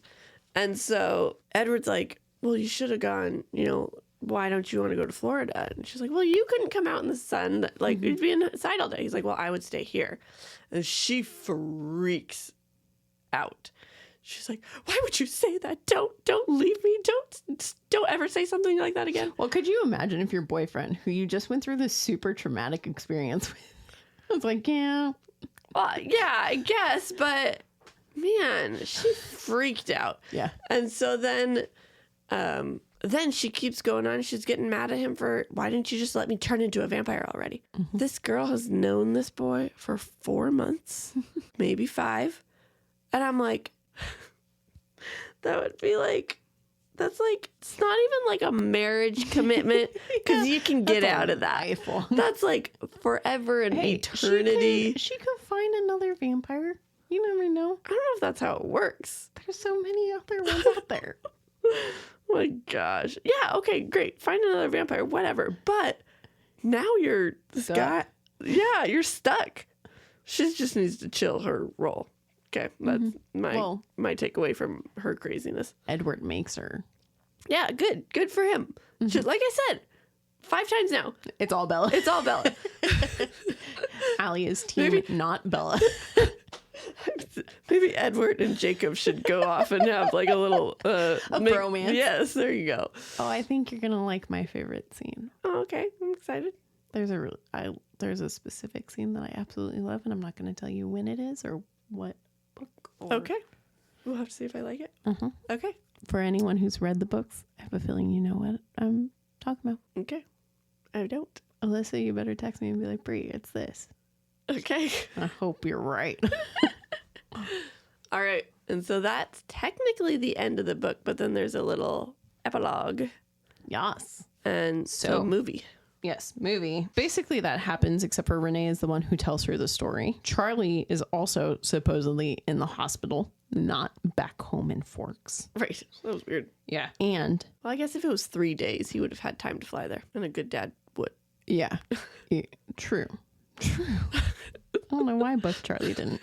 One of the fun things, one of my fun facts that I've got for you. In the hospital room on the TV, in the scene where Edward is, or no, it's when Renee is telling, well, honestly, it's the whole dang scene, but you really see it when Renee is telling Bella about the cover story, essentially. You see the exact same scene that we just saw with James getting tossed into the fire and like that whole scene play out on the TV. And the reason Catherine did that is because she wanted to portray that Bella was confused. And so she wanted to basically make it confusing, even though she succeeded. If anyone ever noticed that. I know. Yeah. I only ever noticed it after I watched the commentary. So, but could you imagine actually noticing that and being like, what the heck? So what's real? Yeah. Right? That would be so confusing. Right? Mm-hmm. Well, That's a weird choice. You also watch Kristen in the scene, you see her eyes always flick over to it. Oh, and weird. she's always like, because she had to act confused. Well, or she was confused. Because I wonder when they filmed this, if that got filmed the first day, right? And then they filmed this like 20 days later, right? Then she's sitting there watching that like, huh? Like, how's my acting? Yeah. Did I do good? Oh, that was also when Rob's other song got played when he was sucking out her blood. Mm-hmm. Note that I've got is when she's freaking out, Edward says, "Where else am I gonna go?" And I put to Bree, of course. Duh. Come on, dude. Get your facts straight. Oh no. All right. So, final scene. We're at 4 hours. So we're at the Collins house. And Alice is having so much fun. She's like getting Bella in a dress. She's like having a little Barbie doll. Mm-hmm. She's getting her hair. She's doing her makeup.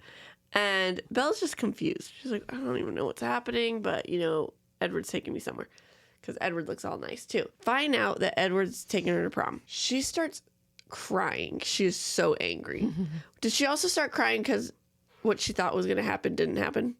Wasn't happening? I kind of think so. Okay. I would assume. Okay. It could be that, or it could also just be the embarrassment over what she thought it was going to be versus what it is. So what she thought it was going to be was that he was going to go take her someplace fancy and turn her into a vampire. Why would they need to dress up for that? Who knows? Which Edward makes fun of her for in a little bit. But anyways, so... that's one of my favorite lines. Is that really it? Suit and tie fair? So funny. But anyways, so as they're there, they're dancing, and then Jacob shows up, and he's like, "Can I cut in for a moment?" And he like feels super awkward, but Edward lets him. But yes, they can dance together. Gosh, you guys, 4 hours is too long. And he's like really awkward, and he's like, "I'm sorry, my dad paid me $20 to come here, and then he like is gonna get me this car part I need if I tell you something." She's like, "Well, tell me." He's like, "He really wants you to break up with your boyfriend," and he just like feels really like awkward, and like Bella's awkward now, and the song ends, and then Edward's like back over to sweep her away again, and so Jacob's like, "Well, I did what I was supposed to do," and he left. And then they're dancing, and she just won't shut up about how she wants him to bite her. Yep. And he then teases her by putting his lips to her neck. And that's how the book ends. Mm-hmm. Yeah. So in the movie, I love the scene where Edward and Charlie are in the kitchen together. Because Bella's not at the Collins house getting ready with Alice. She's at her house getting ready. And so Edward and Charlie are downstairs, and I love Edward sitting all prim and proper, and first Charlie's slouching, and then after a little bit he scoots his chair in and sits up like, I should probably. And then when they get to the school, first off, it's not actually at the school. It's like at a location. In the book, it's at the school. Yeah, like Bella makes fun of it for being at the school. Yeah, she's like, wow, is this town really that small? Yes, it is. It is. So then Edward goes to park the car, and that's when Jacob comes up. It's not Jacob coming in to cut in to dance. Oh, to cut in. Okay. That sounded really weird to me. I was like, that's not right. Jacob is just so like, I feel so bad because they make Jacob so angry with Edward in the movie already. And I'm like, that's not the relationship right there. Because like in the book, again, this is really when Edward takes the chance to like listen to Jacob's thoughts. And he's like, dang, he's chill. I like his thoughts. His thoughts are good. His thoughts are clear. Too bad he even says, too bad he's not someone that I could hang out with because I would like to be around his brain. Oh. Yeah. So then the other thing is Jacob says everything without having to pause and be awkward about it. He's like able to just be like, my dad wants me to break up with Edward and he wanted me to say, quote, we'll be watching. And he's supposed to be awkward about it because that's an awkward thing to say to someone. Right. My dad's spying on you. Yeah. So then after that, Edward takes her in and they go and they see all the friends and they say hi. And I actually really like that scene. I like that they get to say hi to them all. Rob makes fun of them. He's like, he says, he's like, I love that we're the cool people who show up for 3 seconds and then we ditch to go dance outside. It's true. Because then they go dance outside to have the conversation about, why didn't you turn me? I could be just like you. But then Edward says, is it not enough to just have a long and happy life with me? When in the book, he's very careful about what he says in regards to this because he's hoping, again, for the fact that she'll leave. Yeah. That this won't be a thing. That makes sense. And so the fact that the movie just was like, whatever. We're going to make it what we want. Yeah. We know they stay together. I figured they did that in case they couldn't make the rest of the books, but also... Oh, that makes sense. I see. I also really liked that there were Christmas trees in the background of their dance scene. Their May or June dance. Yeah. All right. Okay, cool. That's it. Oh my gosh, you guys. 4 hours later. Okay, IMDb cast 48 members. People. What? Yeah, people, right? Yeah. Is that what I say? Oh no. Oh my gosh, it's almost 2 a.m. Yeah, I was going to say, that's what you say now. Okay. We're only going to talk about a few of them because kind of like with Harry Potter, we're going to sprinkle casts throughout where I think they're. It was Aubrey. Good. Yeah. After she reads the book, I'll be like, do you think we should talk about this one here? And I'll be like, whatever you want. Yeah. There's only 2 characters and I'm like, I want to ask you. We'll figure it out. Okay. All right. Kristen Stewart plays Bella Swan. I've said it in previous podcasts, but I love her. She's my Bella Swan. I think she did good. Mm-hmm. I was like, she wasn't totally who I pictured, like look-wise and voice-wise, but she did well. Mm-hmm. Mm-hmm. Like I've said, I think Breaking Dawn is her shining Bella moment. Okay, I'm excited for it. Okay. Robert Pattinson played Edward Cullen. Do we even need me to say anything? Do we even? Love him. Keep him. Do not change him. I thought you did good. Better. We don't need an Amber Heard situation. No, we don't. This one, I would fire you. Oh my gosh. Podcast all mine. I would continue. I have to finish Twilight. Well, that would be fun, just sitting here talking to yourself. Oh my gosh, guess what happens next? Edward's beautiful. Oh my gosh. Taylor Lautner played Jacob. He's fine. Yeah, I thought he did good. Yeah. I mean, for his 3 scenes. Yeah. I'm excited to see him without a weird wig he has to wear. Yeah. They didn't make the wig look good. No, they should have pulled it in the ponytail. Yeah, I think that would have looked better. Yeah. Billy Burke plays Charlie. I love him. I thought he did so good. He's amazing. He's so funny. I love him. Mm-hmm. Yeah. The mustache was his idea. That's the only way I can see Charlie. Absolutely. Yeah. Mm-hmm. Okay. Sarah Clark played. He's in Gilmore Girls. He plays someone who dates Lorelai, and he doesn't have the mustache. And every time I see him, I'm just like, can you go grow your mustache and move to Forks? How funny. Yeah. So Sarah Clark played Renee. She's fine. Yep, I think she did good. Yeah, she did good. Christian Serratos, Angela. I love her. I love Angela. She was very cute. Yeah, I liked her a lot.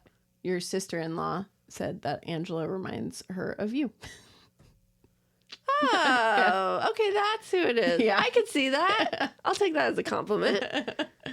Okay. Yeah. Shannon? Yep. Mm-hmm. All right.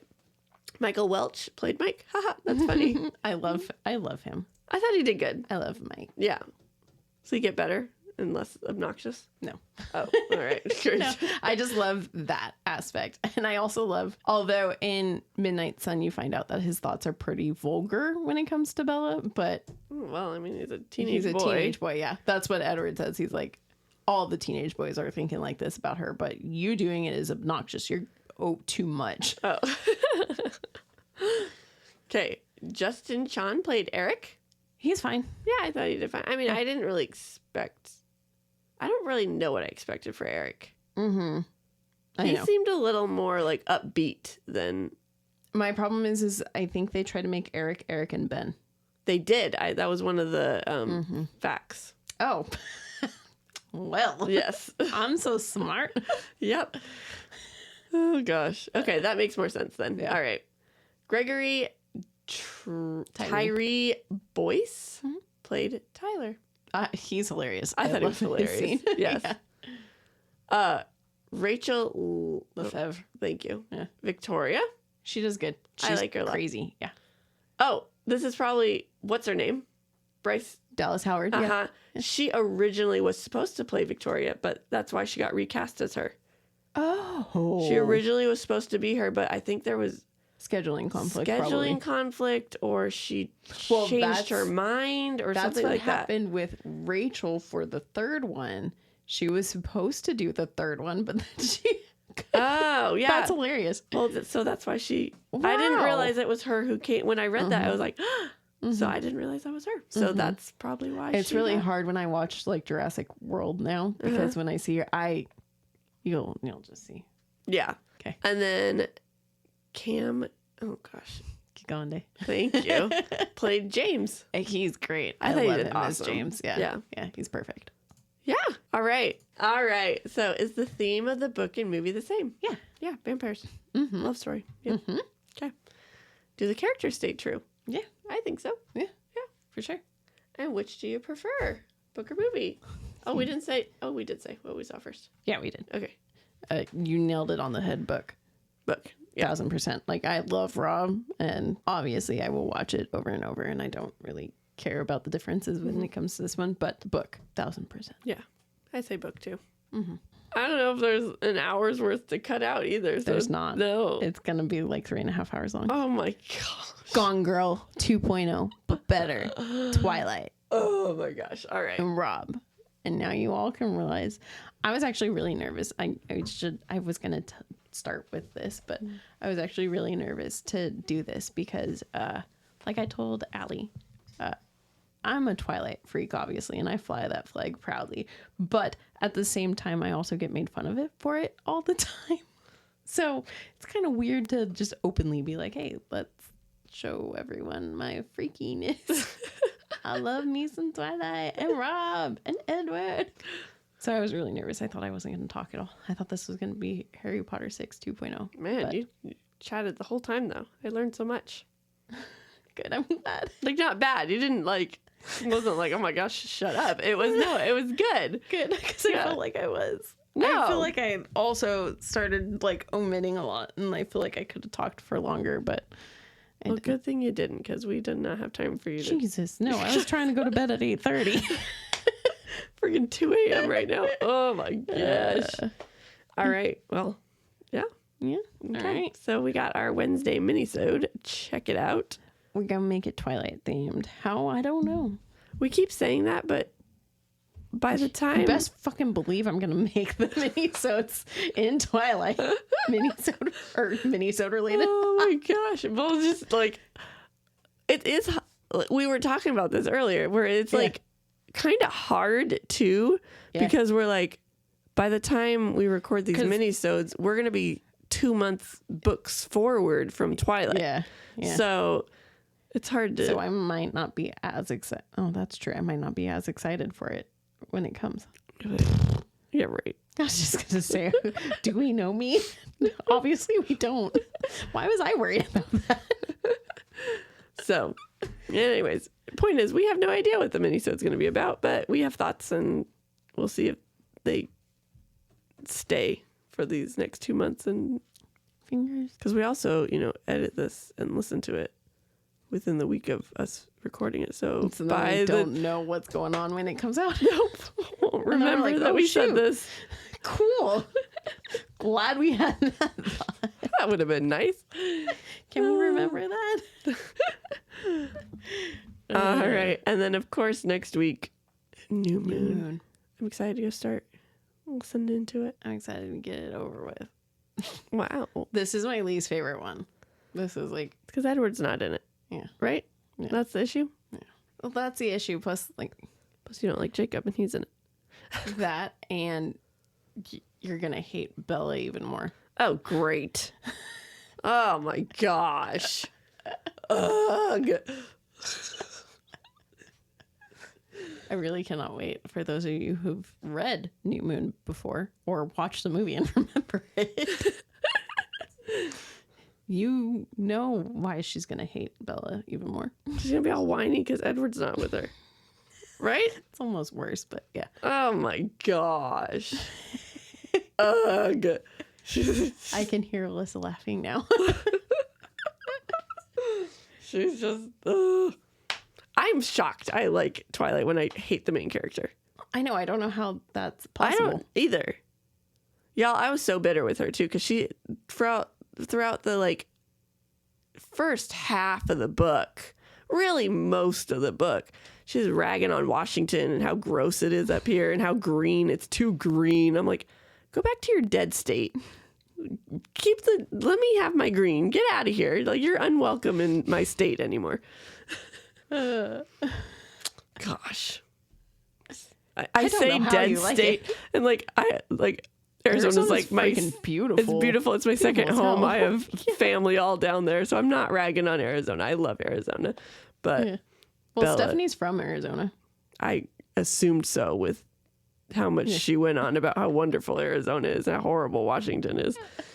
Gosh. Hey, she comes to Forks every once in a while. I believe it. Mm-hmm. Yeah. Okay. So there's that. All right. Okay. All right. So thanks for sticking with us, guys. Yes.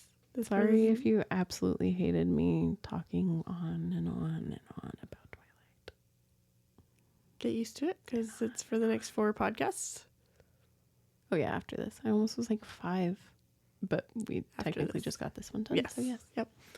I'm actually really sad. Now that we've recorded this, I'm oh, you only have 4 more Twilights to do. It's not like Harry Potter too. Where it's 8. I know, it's gonna go faster. I'm actually, I really can feel like I'm gonna be sad when it's all done. Mm-hmm. I am. My heart's gonna break again. I'm not looking. New Moon typically doesn't make me cry. The first few times I read it, it made me cry, but I think it's gonna make me cry this time. Oh, when Edward leaves? Okay. And you said he's barely in it, so he must leave pretty quick. Aw. Guess I better go start listening to it. Especially since they get freaking longer and longer and longer. Okay. All right. Anyway, sorry. All right, you guys. Thanks. See you next week. Bye. Bye. Thanks for sticking with us. We hope you enjoyed it. If you did, we would greatly appreciate it if you subscribed, rate, and reviewed. You can also follow us on Facebook at Offscript, Instagram at Offscript Podcast 21, and TikTok at Offscript_pod. Shoutouts to MadamAshenCreations for our adorable logo art. And Adam Daniel for our incredible theme song. And to Creative Cinephile Productions for producing our podcast. See you next time.